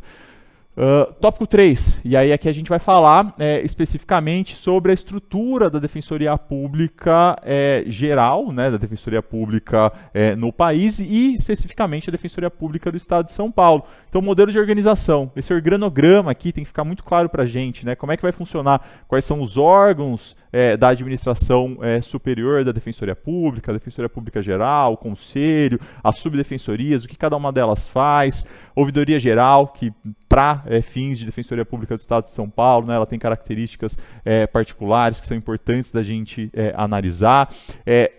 analisar esse organograma em comparação à Defensoria Pública do Estado de São Paulo, em comparação e as diferenças que vão aparecer com a previsão das defensorias públicas na lei federal, tá certo? Então aqui a gente vai analisar a lei orgânica nacional e a estadual, então essas semelhanças e diferenças também, para aparecer na prova, né, não precisa muito. São fáceis aí de serem encontradas, então a gente precisa prestar atenção nisso. Estabelecer aí os fundamentos, os princípios, as atribuições institucionais que estão previstas em lei, né, elas irradiam do texto constitucional e na lei elas vão apresentar especificidades, né, então o que é cabível, né, quais são as atribuições cabíveis a um defensor público, e aí consequentemente, né, na análise também para a carreira do analista, o que se pode fazer, o que não se pode fazer, tudo isso é importante dentro desse regime, né, para a gente entender o que é a instituição. E um ponto muito claro que vai estar aqui também, que a gente vai analisar, tanto na lei federal quanto na lei estadual, os direitos dos usuários, tá? Isso aqui também é essencial, né? Quando a gente fala da defensoria, a gente fala do usuário da defensoria pública, né? O assistido. Então, quais são os direitos dele ali, como cidadão, como um tomador de um serviço público essencial. Então, isso aqui previsto de maneira expressa na lei, mas também com análise, para a gente analisar a casuística do dia a dia dentro desses direitos, tá bom? Então, outro ponto aqui que também é muito importante disso, lógico, todos os pontos são, né, mas eles aparecem cada um com as suas especificidades. Então, aqui o ponto 3.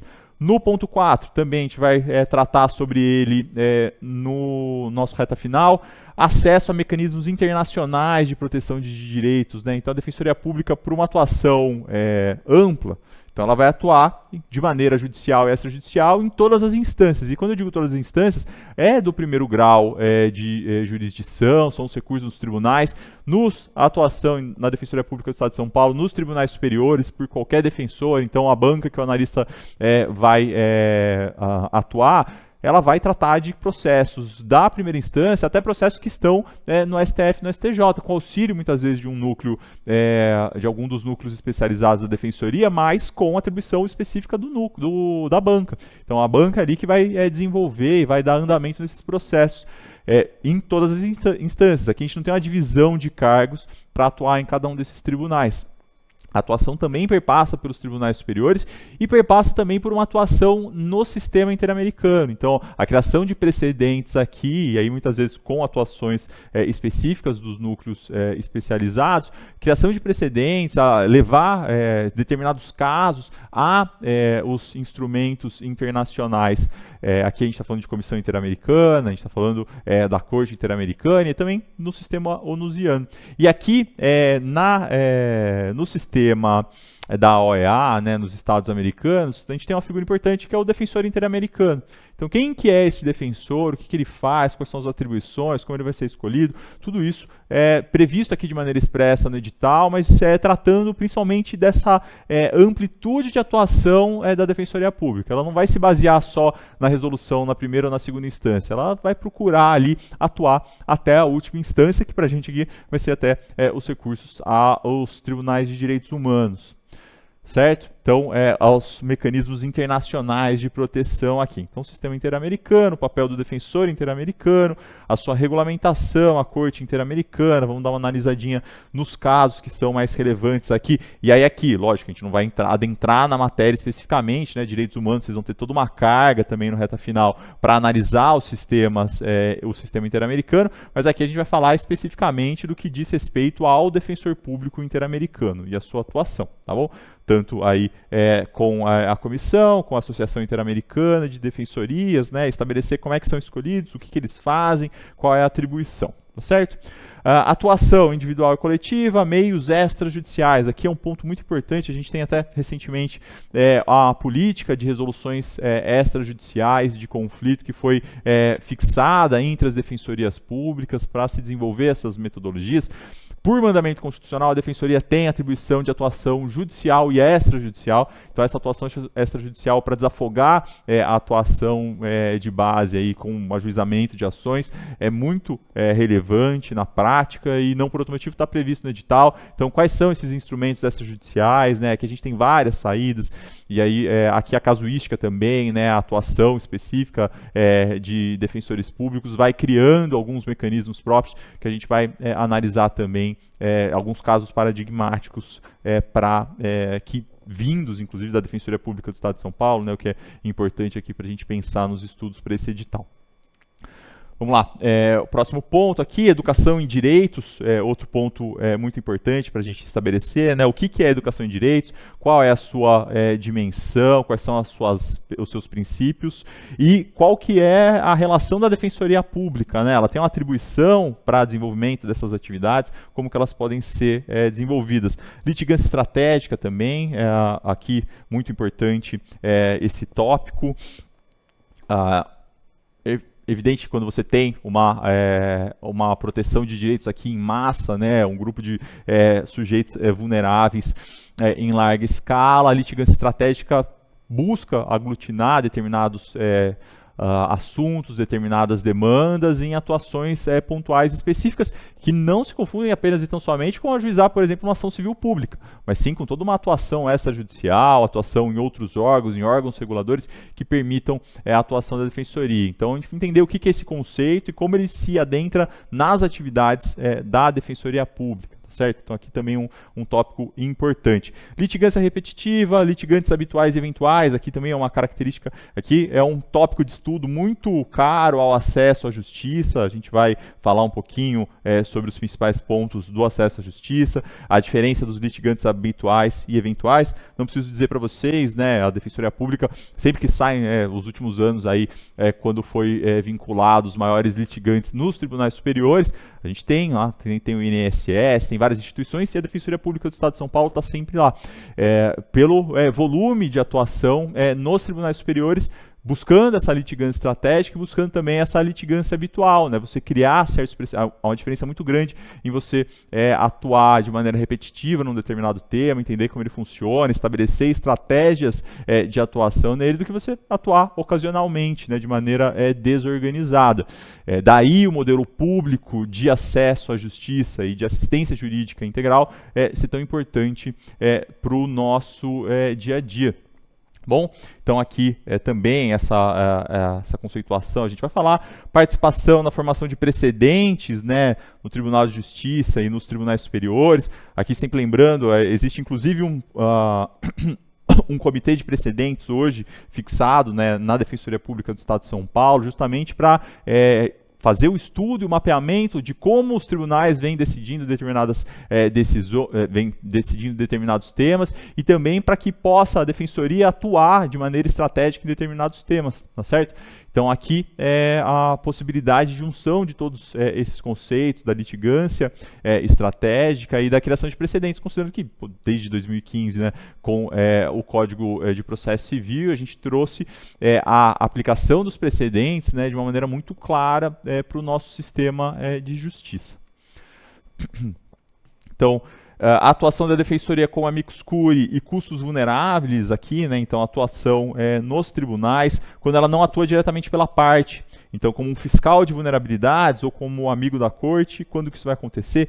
Custos vulneráveis, um tema muito interessante para fins de defensoria, porque ele vai falar muito sobre essa proteção de direitos humanos, né, desde uma premissa expressa da Constituição Federal para a Defensoria Pública. Então, modelos de atendimento, como esse atendimento pode ser desenvolvido ao público, acesso à justiça, e aí aqui não tem como falar, né, de deixar de falar da vulnerabilidade digital, o uso de inteligência artificial, linguagem simples, o legal design aqui, o visual law, como ele vai ser utilizado aqui, sempre lembrando, tendo como base, né, os direitos do assistido, tudo isso são discussões que são candentes em todas as defensorias públicas, na Defensoria Pública do Estado de São Paulo mais ainda. Esses assuntos eles vêm sendo discutidos no dia a dia, eles fazem parte do que alguns vão falar da Defensoria Pública 4.0, né, é uma Defensoria Pública de viés de acesso à justiça ali, mas pensando na tecnologia, pensando no acesso digital,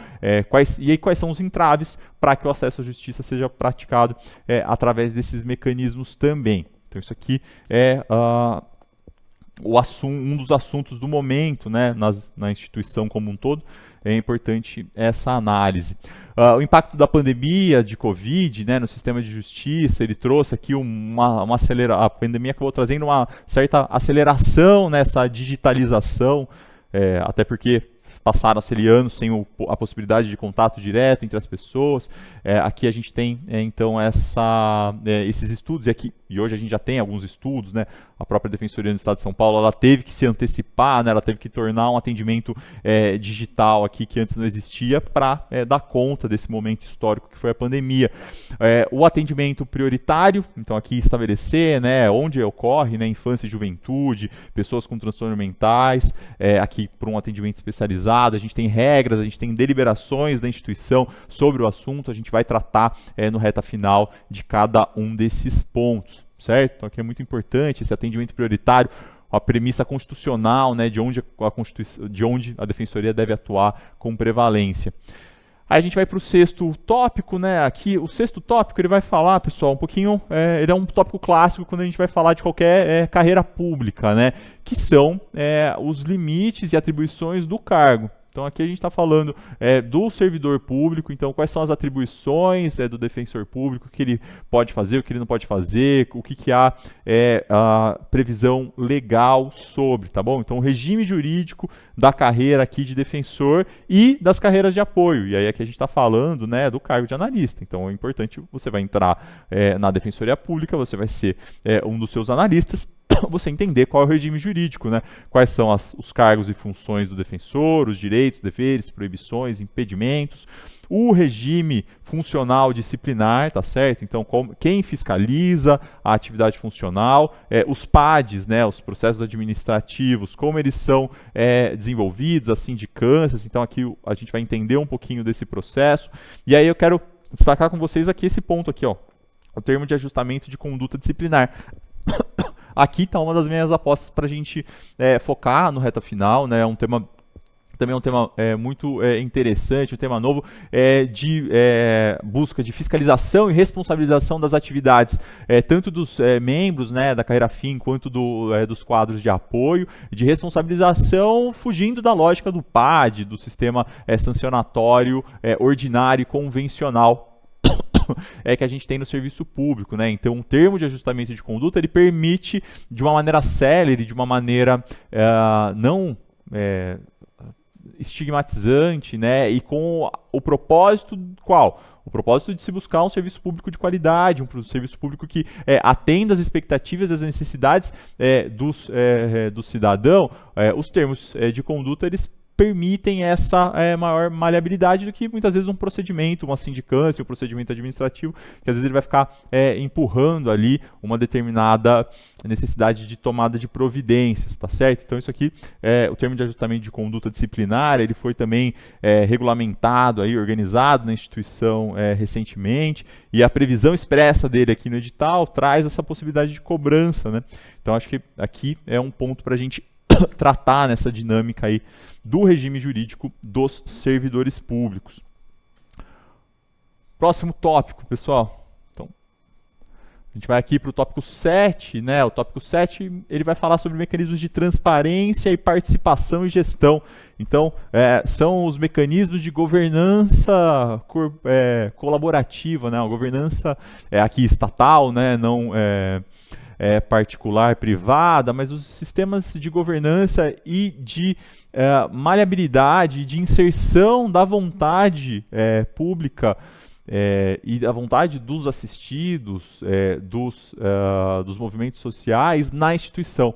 Então são formas de ampliar a própria essência e os próprios objetivos da instituição, permitindo que ela fique não só no texto constitucional e não só na vontade do seu quadro de servidores e membros, mas que ela também receba influxos e ela seja fomentada pela realidade social, então pelos movimentos sociais, pelo cidadão, para que eles possam trazer esses influxos para a Defensoria Pública. E como isso foi feito?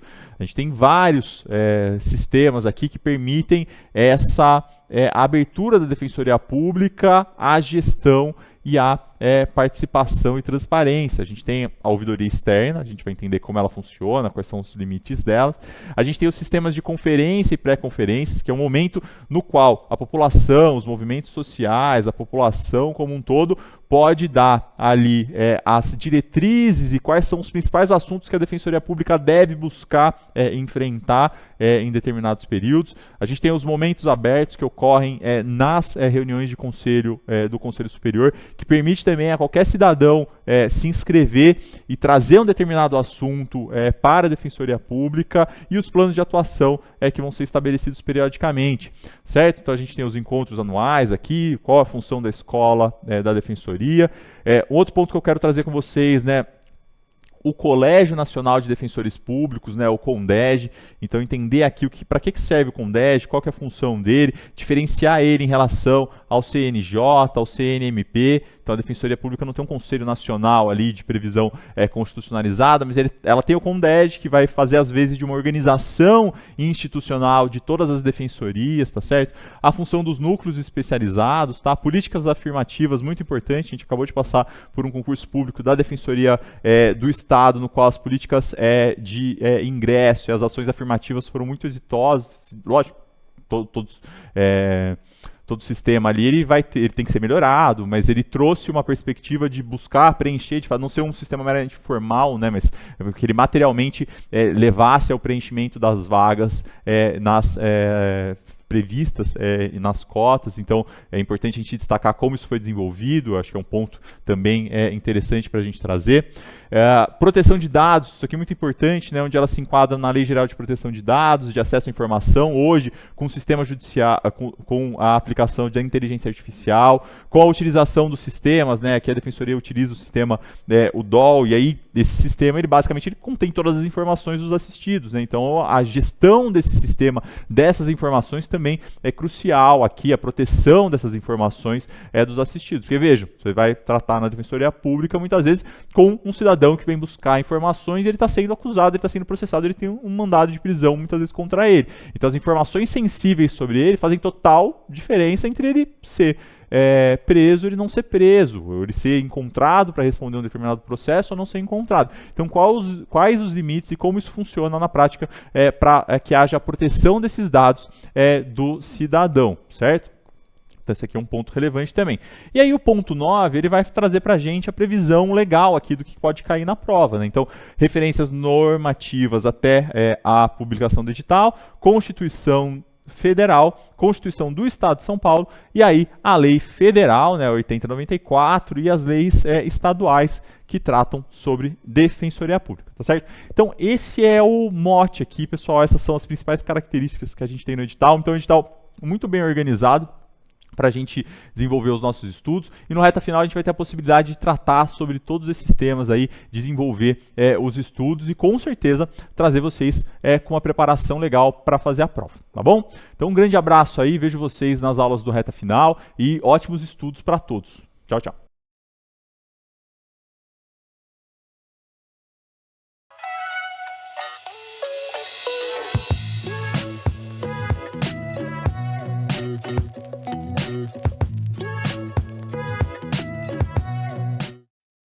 Olá, você! Bom, estamos nesse encontro para falar sobre a língua portuguesa no edital do concurso que você vai prestar agora, que é a Defensoria Pública de São Paulo, certo? Bom, língua portuguesa, você sabe que tem um peso muito interessante e que, em geral, língua portuguesa derruba mais que as outras matérias. Você já sabia disso? Pois é, se você não sabia, fique sabendo. Se você já sabia, ótimo, porque você tem que aproveitar muito esse nosso encontro. Meu nome é Luciane Sartori e eu sou a sua professora de português aqui no meu curso, no nosso curso, certo? Então vamos lá, ó. Eu preparei aqui um material para você poder me acompanhar nesse encontro e eu abro lembrando você que esse concurso é de analista da Defensoria Pública de São Paulo, é o primeiro concurso que a gente tem, cuja banca organizadora é a Fundação Carlos Chagas. A Fundação Carlos Chagas não tem uma prova muito difícil em português, porém, você tem de entender como ela funciona, certo? Então, é assim, ó, a gente vê a teoria aqui, né? Você vai ver a teoria comigo, eu vou apresentar todos os temas que estão lá no seu edital, você vai ter todos eles. Mas o importante é que você entenda durante as aulas, mas coloque na prática. Nenhuma prova de concurso perdoa se o candidato ou a candidata ficarem apenas na teoria. Porque a teoria, ela vem para você entender aquele conceito, entender aquele assunto, no nosso caso até revisar, não é? Mas ela pede, ela exige. Esse tipo de prova exige que você saiba colocar na prática. Então, são dois momentos distintos. O primeiro, de você entender as aulas, entender os conteúdos, e o segundo momento, você entender como eles funcionam na prática da prova. E o terceiro momento é você saber exatamente o que você tem que fazer na hora de colocar o X da questão, certo? De que raciocínios você vai se valer? Então, é claro que isso você vai ver durante as aulas. Não tenha dúvida disso, porque nós vamos fazer essa linha de raciocínio para você. E aí, eu coloquei aqui um lembrete. A sua prova objetiva tem 88 questões de múltipla escolha, cujo peso é 1, e língua portuguesa, como você pode ver aqui, olha lá, apresenta 7 questões, certo? Menos questões que as outras. Sim, até compreensível, porque afinal de contas, depois você vai ter a prova discursiva, e ali você vai ter a sua linguagem avaliada novamente. Então, você vai ter linguagem, ou a língua portuguesa, não é? Cobrada na interpretação de textos, nas resoluções de questões práticas de gramática, de linguagem, e ainda vai ter a sua linguagem avaliada na prova discursiva. Então, observe só. Como aqui a gente está vendo, ó, são 4 estudos de caso, certo? Até colocado no edital que são todas as disciplinas e o tema pode ser multidisciplinar, ou seja, você pode ter um cruzamento entre esses conteúdos todos. Portanto, saiba que se você estiver estudando para a prova objetiva, ao mesmo tempo, você já estará estudando para a sua prova discursiva. Porque quando nós falamos de estudo de caso, certo? Quando a banca fala estudo de caso para você, ela está falando sobre você pegar um caso em especial, que ela vai citar lá na proposta, e aí, veja, como é um caso, é algo próximo da realidade, então eles criam um caso, a banca vai criar um caso, e você vai trazer uma solução para esse caso. Por isso que tem toda a relação com as matérias específicas que você tem nessa prova, certo? Então, veja que é um caso prático sobre as questões, sobre os assuntos específicos que você tem dentro do seu edital. Muito bem, então, vamos lá. No que diz respeito à parte de linguagem, então, o que você vai ter na sua prova de gramática? Olha, é colocado no seu edital que você vai ter ortografia oficial, então você pode se preparar, inclusive, para estudar um pouco de hífen, porque pode acontecer. A gente percebe que recentemente, né, as provas têm trabalhado com o emprego do hífen. Então, muita atenção a ele. Também tem a parte de acentuação gráfica. Essa você tem que saber, porque você pode ter questões de ortografia e acentuação misturadas, né? Numa mesma questão, você tem as duas cobranças. Também pode acontecer de você ser cobrado ou cobrada em acentuação gráfica na matéria de concordância, e durante as aulas você vai entender por quê. Então, veja, você pode não ter especificamente uma questão voltada única e exclusivamente para acentuação gráfica, tá? Mas ela vai aparecer de alguma forma na sua prova? Sim, ela pode aparecer de alguma forma. Ou numa questão específica de acentuação, ou numa questão de acentuação que cruza com ortografia, ou que cruza com concordância verbal em especial, ou ainda naquelas questões que a Fundação Carlos Chagas chama de redação, quando você tem que avaliar qual dos itens tem um texto melhor redigido, com coerência e correção, certo? É muito comum isso.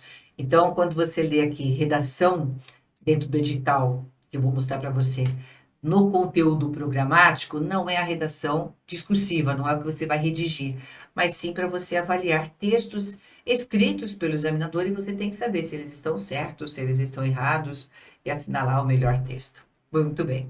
Então, esses assuntos podem cair dessas três formas.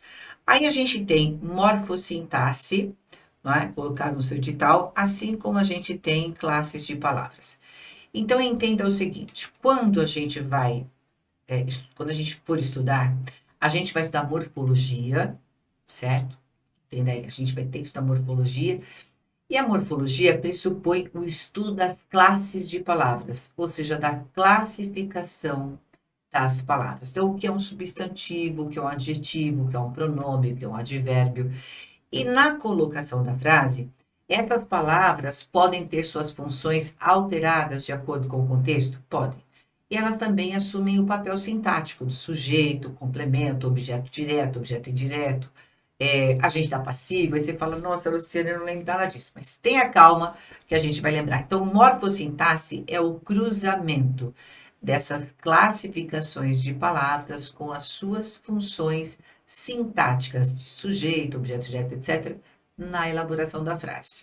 Então, essa parte de morfossintaxe, ela tem duas cobranças possíveis para você. A primeira, de você reconhecer a classificação da palavra naquela frase, e o segundo passo é esse cruzamento de morfo, que é morfologia, com sintaxe, que é você entender a elaboração da frase, para você saber qual é a função sintática que aquela palavra ou grupo de palavras assume naquela frase. Tem um cruzamento aí. A gente vai focar a morfossintaxe no estudo das classes gramaticais, para que no segundo passo você compreenda a elaboração das frases e aí você vai então perceber melhor como a gente analisa concordância nominal e verbal e como a gente analisa regência nominal e verbal. Portanto, no curso dê uma atenção muito especial para esse conteúdo de morfossintaxe, classes de palavras, porque eles vão fazer muita diferença. Tudo bem? Olha só, pronomes, também cai o emprego dos pronomes, o tratamento, as formas que nós temos de tratar as pessoas e a colocação dos pronomes na elaboração de texto. A gente vai ter tudo isso aqui. Veja, tempos e modos verbais pode faltar, não é? Junto disso, aparecem aí as vozes do verbo, que é a mesma coisa que vozes verbais. Voz ativa, voz passiva, voz reflexiva. E essas vozes têm a ver com o sujeito da oração praticar a ação ou sofrer uma ação. Ou as duas coisas ao mesmo tempo, certo? Então, esses são os conceitos. Aí, veja, o edital ainda traz toda essa formação gramatical para você estudar. Frase, oração, período, processos de coordenação e subordinação entre as orações e os termos da oração. Também cai para você pontuação, que não pode faltar, né? E aí você tem discurso direto, discurso indireto e discurso indireto livre.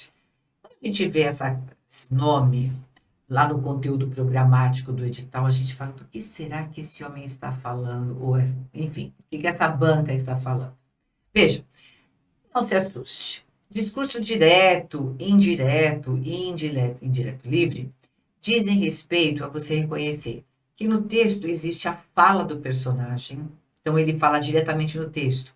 Por exemplo, o menino disse 2 pontos, na outra linha, travessão, 2 dedinhos, travessão.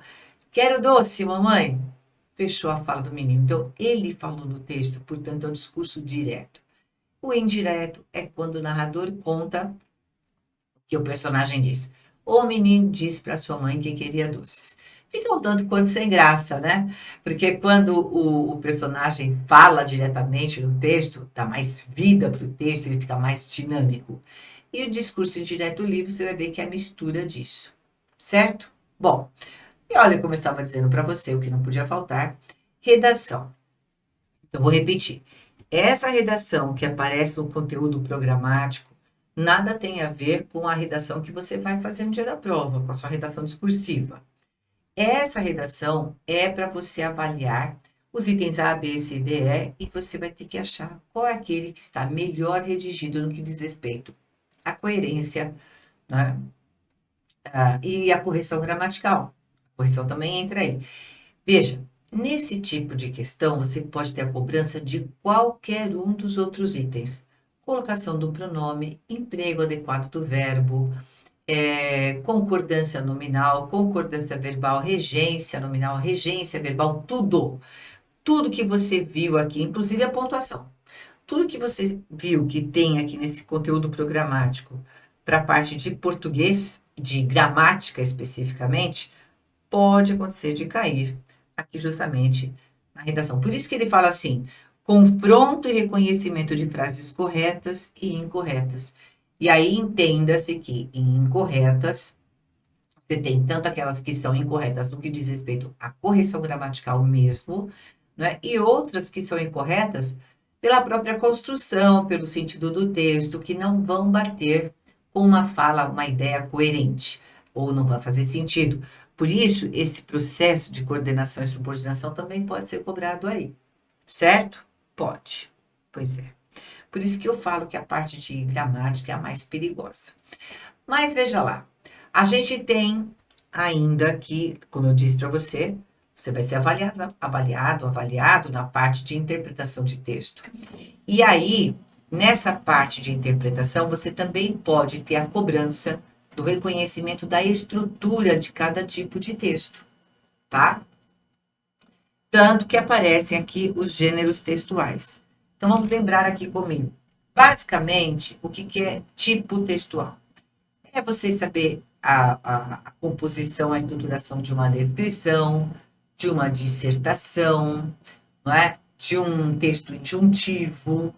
É isso que ele está falando aqui, certo? Então, como que esses textos se estruturam e qual é o objetivo deles? Muito bem. A partir do momento que você tiver entendido essa parte, você vai ver comigo que essas tipologias, descrição, dissertação, narração, injunção, elas aparecem, essas estruturas, dentro de todo e qualquer tipo de texto que nós encontramos hoje. Então, desde um e-mail até a bula da receita de um remédio, né? A bula de um remédio, da receita não, a bula de um remédio, né? Você tem aí a diversidade grande de texto.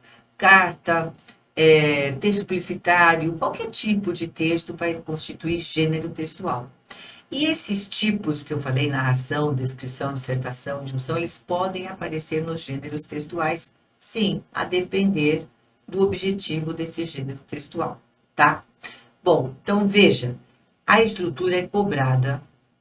Se você não tiver uma questão específica sobre o gênero textual, você vai provavelmente ter uma cobrança de estrutura de texto. Essa estrutura faz parte, por exemplo, de um texto descritivo, ou de um texto narrativo, ou de um texto dissertativo? Isso pode acontecer sim, tá? Então aí a gente também tem uma teoria sobre isso.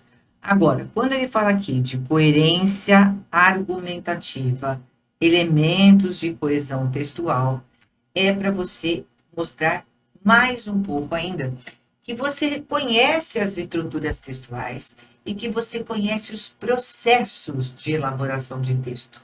Por isso que a gente tem de ter uma aula bem refinada para essa parte de coerência e coesão que a gente vai ter, junto, não é, da compreensão e interpretação do texto. Sim, porque essa parte de coerência e coesão tem muito a ver com a elaboração do texto e como você enxerga a elaboração de texto ao ler. Porque é isso que vai fazer você compreender o que está escrito e também reconhecer o que está por trás do que está escrito. Porque se você não se lembra, a compreensão textual diz respeito a você entender o que está escrito. Quando a banca coloca interpretação do texto, é aí você ir além daquilo que está escrito e perceber o que está por trás da fala daquele autor de texto, tá? Bom, muito bem. Aí, veja só, você vai ter também, no edital, figuras e vícios de linguagem. As figuras de linguagem, elas constituem expressividade da linguagem, porque trabalham com a linguagem figurada. E aí você tem que reconhecer o tipo de linguagem figurada que foi usado, porque essa banca tem cobrado muito essa parte de figura, certo? Então, são estruturas de linguagem figurada que você tem que reconhecer qual foi aquela estrutura que foi usada naquele texto para você entender a classificação daquela figura. Então, a gente vai falar de metáfora, de metonímia, de hipérbole, inversão e assim por diante. Já os vícios de linguagem funcionam assim.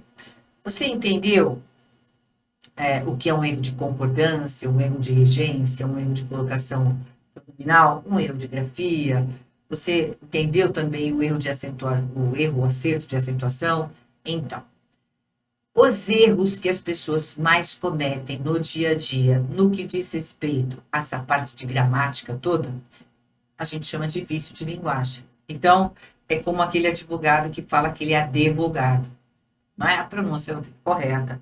Então, a gente chama isso de vício, porque o vício, ele leva a gente a entender aquilo que é prejudicial, que é errado de fazer, que a gente não deve fazer, certo? Mas, em suma, que é prejudicial. Então, quais são as formas que nós temos de prejudicar a língua? É isso que é cobrado aí, porque cada forma tem um nome, tá?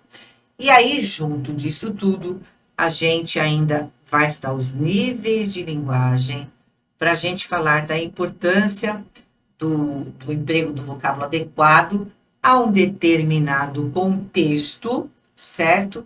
E também a um determinado tipo de documento, como prevê o edital da banda. Então, isso é simples, tá? Vamos supor que eu esteja escrevendo uma carta para minha avó. Eu tenho uma adequação de linguagem para observar?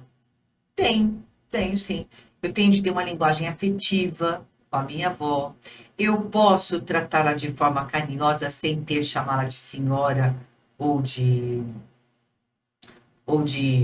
dona, por exemplo. Por quê? Porque com ela eu tenho um tratamento mais informal. Então, eu chamo de vovó, minha avó querida, e eu vou mostrando essa intimidade. E é isso que diz respeito à adequação de linguagem, como também à propriedade vocabular. Eu tenho que saber que tipo de palavra eu vou usar para falar com a minha avó? Sim. Eu tenho que saber que linguagem que eu vou usar para falar com a minha avó? Sim, tem que ser uma linguagem afetiva, amorosa, não é? Eu tenho de mostrar intimidade com ela, perguntar sobre ela. E não posso ficar usando muita gíria, porque senão ela não vai entender. É isso que significa propriedade vocabular e adequação da linguagem ao tipo de documento ou ao tipo de texto que você está fazendo. E isso faz a gente entender quais são os níveis de linguagem. Se nós estamos trabalhando, por exemplo, com uma linguagem culta, uma linguagem padrão, quando a gente vai fazer um currículo, por exemplo, a gente tem que dar o máximo de nós, porque a linguagem tem que ficar muito correta. Afinal de contas, e adequada também ao nível da formalidade que essa situação prevê. Se você está procurando um emprego, você tem de mostrar que você sabe, que você domina a linguagem, que você sabe se expressar, não é? E isso diz respeito a você também usar palavras adequadas para o momento de formalidade. Quais os pronomes de tratamento que você usa nesse caso? Então, tudo isso encaixa tanto na propriedade vocabular quanto na adequação da linguagem. Tudo bem?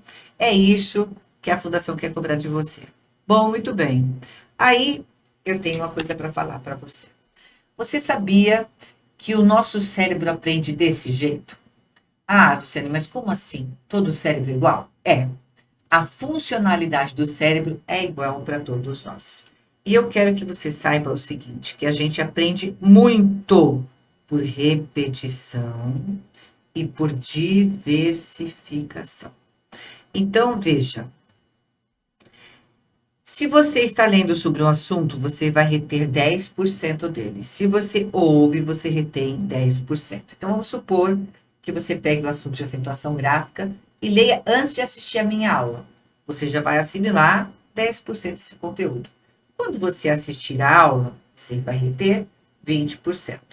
E à medida que você vai observando os casos, comparando palavras, então você passa a reter 30%.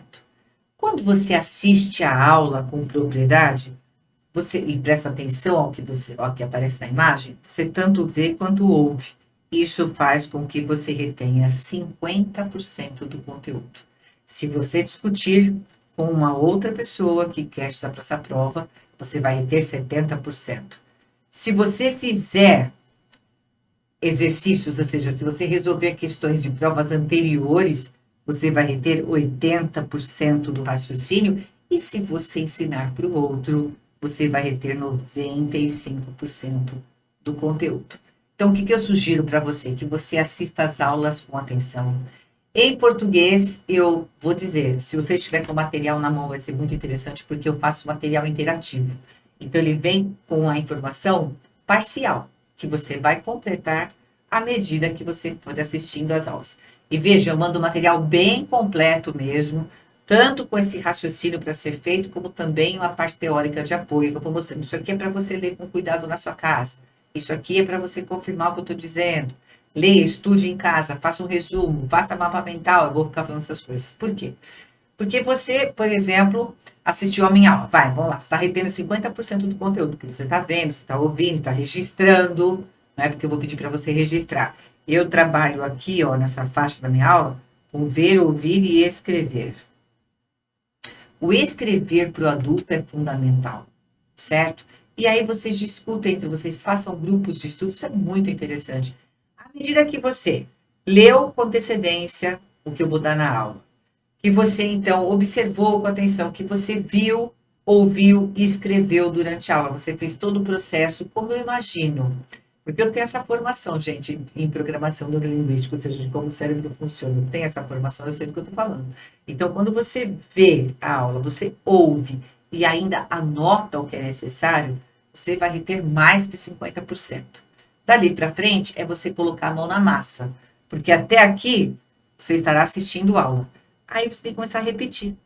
Como discutindo com os outros, resolvendo questões. Aqui você pode ainda diversificar. Como? Fazendo resumos dos conteúdos vistos, fazendo mapas mentais. Você sabe o que é mapa mental? Você não sabe? Coloca no Google, mapa mental. Vão aparecer muitos exemplos para você. E você vê que vai ser fácil de você montar. Não compre mapa mental. Faça o seu. Não compre resumo. Faça o seu. Acabou a aula, já vai lá e faz um resumo. Se você fizer isso, você vai ver o quanto você vai reter de informação. E o nosso cérebro, ele aprende muito. Quanto mais você repetir, quanto mais você diversificar. Eu li, depois você produziu junto comigo o material observando a minha aula, depois você discutiu com o outro, depois você resolveu a questão, você está vendo o mesmo conteúdo de diversas formas. Então, você está repetindo e, ao mesmo tempo, diversificando. Certo? Esse é o segredo. Então, você tem que fazer um cronograma de estudos. Como você faz o cronograma? Faz o levantamento de todas as matérias e a cada dia da semana você tem de prever. Não é depender tanto do tempo que você tem para estudar, porque você vai ter que estudar dentro do tempo que você tiver. Se você tiver 2 horas por dia, você pode pegar 2 matérias, 1 hora cada uma, 1 hora para cada uma, mínimo de 1 hora, tá? E aí, faz um descansozinho entre 1 hora e outra, de 5, 10 minutos, que é o suficiente, e volta. O cérebro precisa de um descanso para voltar, certo? Para voltar a pensar, a estudar, certo? E você vai reter muito mais se você fizer essa pausa. Então, selecione 2 matérias na segunda, 2 matérias na terça, 2 matérias na quarta, 2 matérias na quinta, mas não fique apenas vendo a aula, não fique apenas lendo o conteúdo. Leia e resuma. Leia e responda a questão. Faça qualquer coisa que saia do estudo passivo e vá para o estudo ativo. Porque aqui, ó, essa parte é o que permeia a passividade do estudo e a parte prática. A forma passiva ajuda você, mas o que vai definir o seu conhecimento é a parte prática. Quando você discutir, quando você resolver questões anteriores, quando você fizer resumo, quando você fizer mapa mental e quando você explicar para alguém. Porque para explicar para alguém você tem de conhecer. E esse é o desafio que eu lanço aqui. Olha, nessa parte de perspectiva de estudo de português, isso aqui eu pus no material para você estar na sua casa, para você ver como que a compreensão e interpretação de texto funciona na FCC, como a morfossintaxe é cobrada de você, o emprego de palavras, o verbo, a sintaxe do período da oração, a concordância, a regência, a crase, as relações gramaticais entre as frases, a concordância. Eu fui pondo como que a banca cobra, pontuação. Então, e ao mesmo tempo vou dando dicas, tá?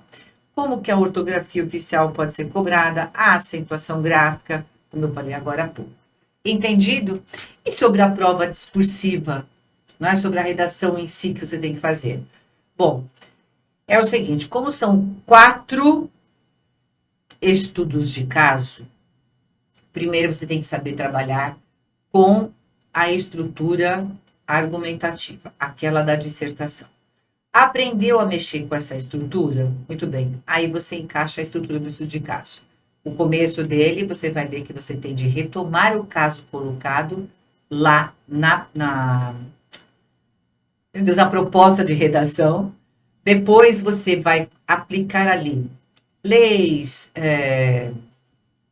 incisos, o que for para você aplicar, que sejam regras que prevêem aquelas ocorrências e que elas são feitas para poder resolver aqueles casos, para resolver esse caso específico que vai ser trazido para você. E aí você mostra. Então, por meio dessa lei, a gente pode tomar tal decisão e, com isso, resolver o problema dessa forma. Então, veja, você retomou todo o descritivo do caso, em forma de narração mesmo, você vai contar o que aconteceu, de forma resumida, aplicam-se as regras, mostrem as regras que vocês acham que vai valer para aquele caso, e aí dá a solução ao final. Basicamente, o estudo de caso é esse, como você vai ver. E aí, o que acontece? Você tem de ter estudado as matérias específicas, porque o conteúdo está nelas. Essa parte é legal, porque afinal de contas, você está estudando para a primeira fase, já estudando para a segunda fase também. Porque esta é a segunda fase, certo? E como você está vendo aí, cada estudo de caso poderá ter conteúdo interdisciplinar, como eu disse para você. Então, você pode ter de cruzar todas essas informações trazidas no edital. Tudo bem? Nas matérias especificamente. Agora, 10 dicas para melhorar essa concentração nos estudos. Ó, concentração. Leia, mas escreva, por isso material interativo. E escreva à mão, porque quando a gente digita, o nosso cérebro vê imagem, ele não vê texto. Por isso que fica mais difícil você assimilar o que está na tela. Afaste interferências, as preveja e as elimine. Faça mapas mentais, use cores, a cor ajuda muito. Estude sozinho no primeiro momento e depois faça parte dos grupos, para que você possa revisar a matéria, trocar ideias, aprender e ensinar, certo? Organize muito seu local de estudo, mantenha limpo. Faça um cronograma de estudo, como eu falei, 2 matérias por dia, muito legal. E respeite o tempo que você separou para esse estudo. Não deu tempo de fazer naquele dia, não tem importância, continua naquele cronograma que você criou. A gente chama isso de ciclo de estudos. Você, na segunda-feira, pega 2 matérias, na terça 2 matérias, na quarta-feira você teve que pular, não tem importância. Você joga aquele conteúdo da quarta para a quinta e continua. Assim você vê todas as matérias e não deixa nenhuma de lado, certo? Mantenha-se bem fisicamente, pelo menos caminhada você tem de fazer. E acredite, dá muito resultado. Crie um ritual do dia para você sempre ter aquele horário que você separou para estudar garantido. Mentalize a rotina. A rotina é muito importante, porque você vai saber o time certinho de fazer cada uma das coisas. Não deixe para depois, portanto, não procrastine, certo? Deixe o seu cérebro sempre estimulado, porque é você que está no comando. Então, não se deixe vencer. Ai, hoje eu não estava cansada, não estava afim. Começa que desperta, certo? Olha lá, hábitos saudáveis e o foco são mantidos com o cérebro ativo. Por isso, sempre se mantenha positivo, positiva e fazendo o estudo acontecer junto com um pouco de exercício físico. Nem que sejam só 10 minutos por dia. Você vai ativar o cérebro para que ele se mantenha estimulado, para que você mantenha o pensamento positivo. E isso vai fazer um controle das emoções para que você mantenha o foco. Tudo bem? E com hábitos saudáveis, a sua memória também vai funcionar muito bem. Então, não se esqueça, as suas conquistas só dependem de você. Portanto, não permita que nada e ninguém se intrometa no seu momento de estudo e na sua aprovação. Eu estou aqui para ajudar você e você pode entrar em contato comigo sempre que precisar nos meus materiais, com exceção deste primeiro. Todos vão com os meus fugiu, né? Com os meus contatos, mas vai o meu e-mail, vai o meu Instagram, fique à vontade para falar comigo no privado, tá certo? Então, um forte abraço, ótimo curso para nós, ótima prova para você.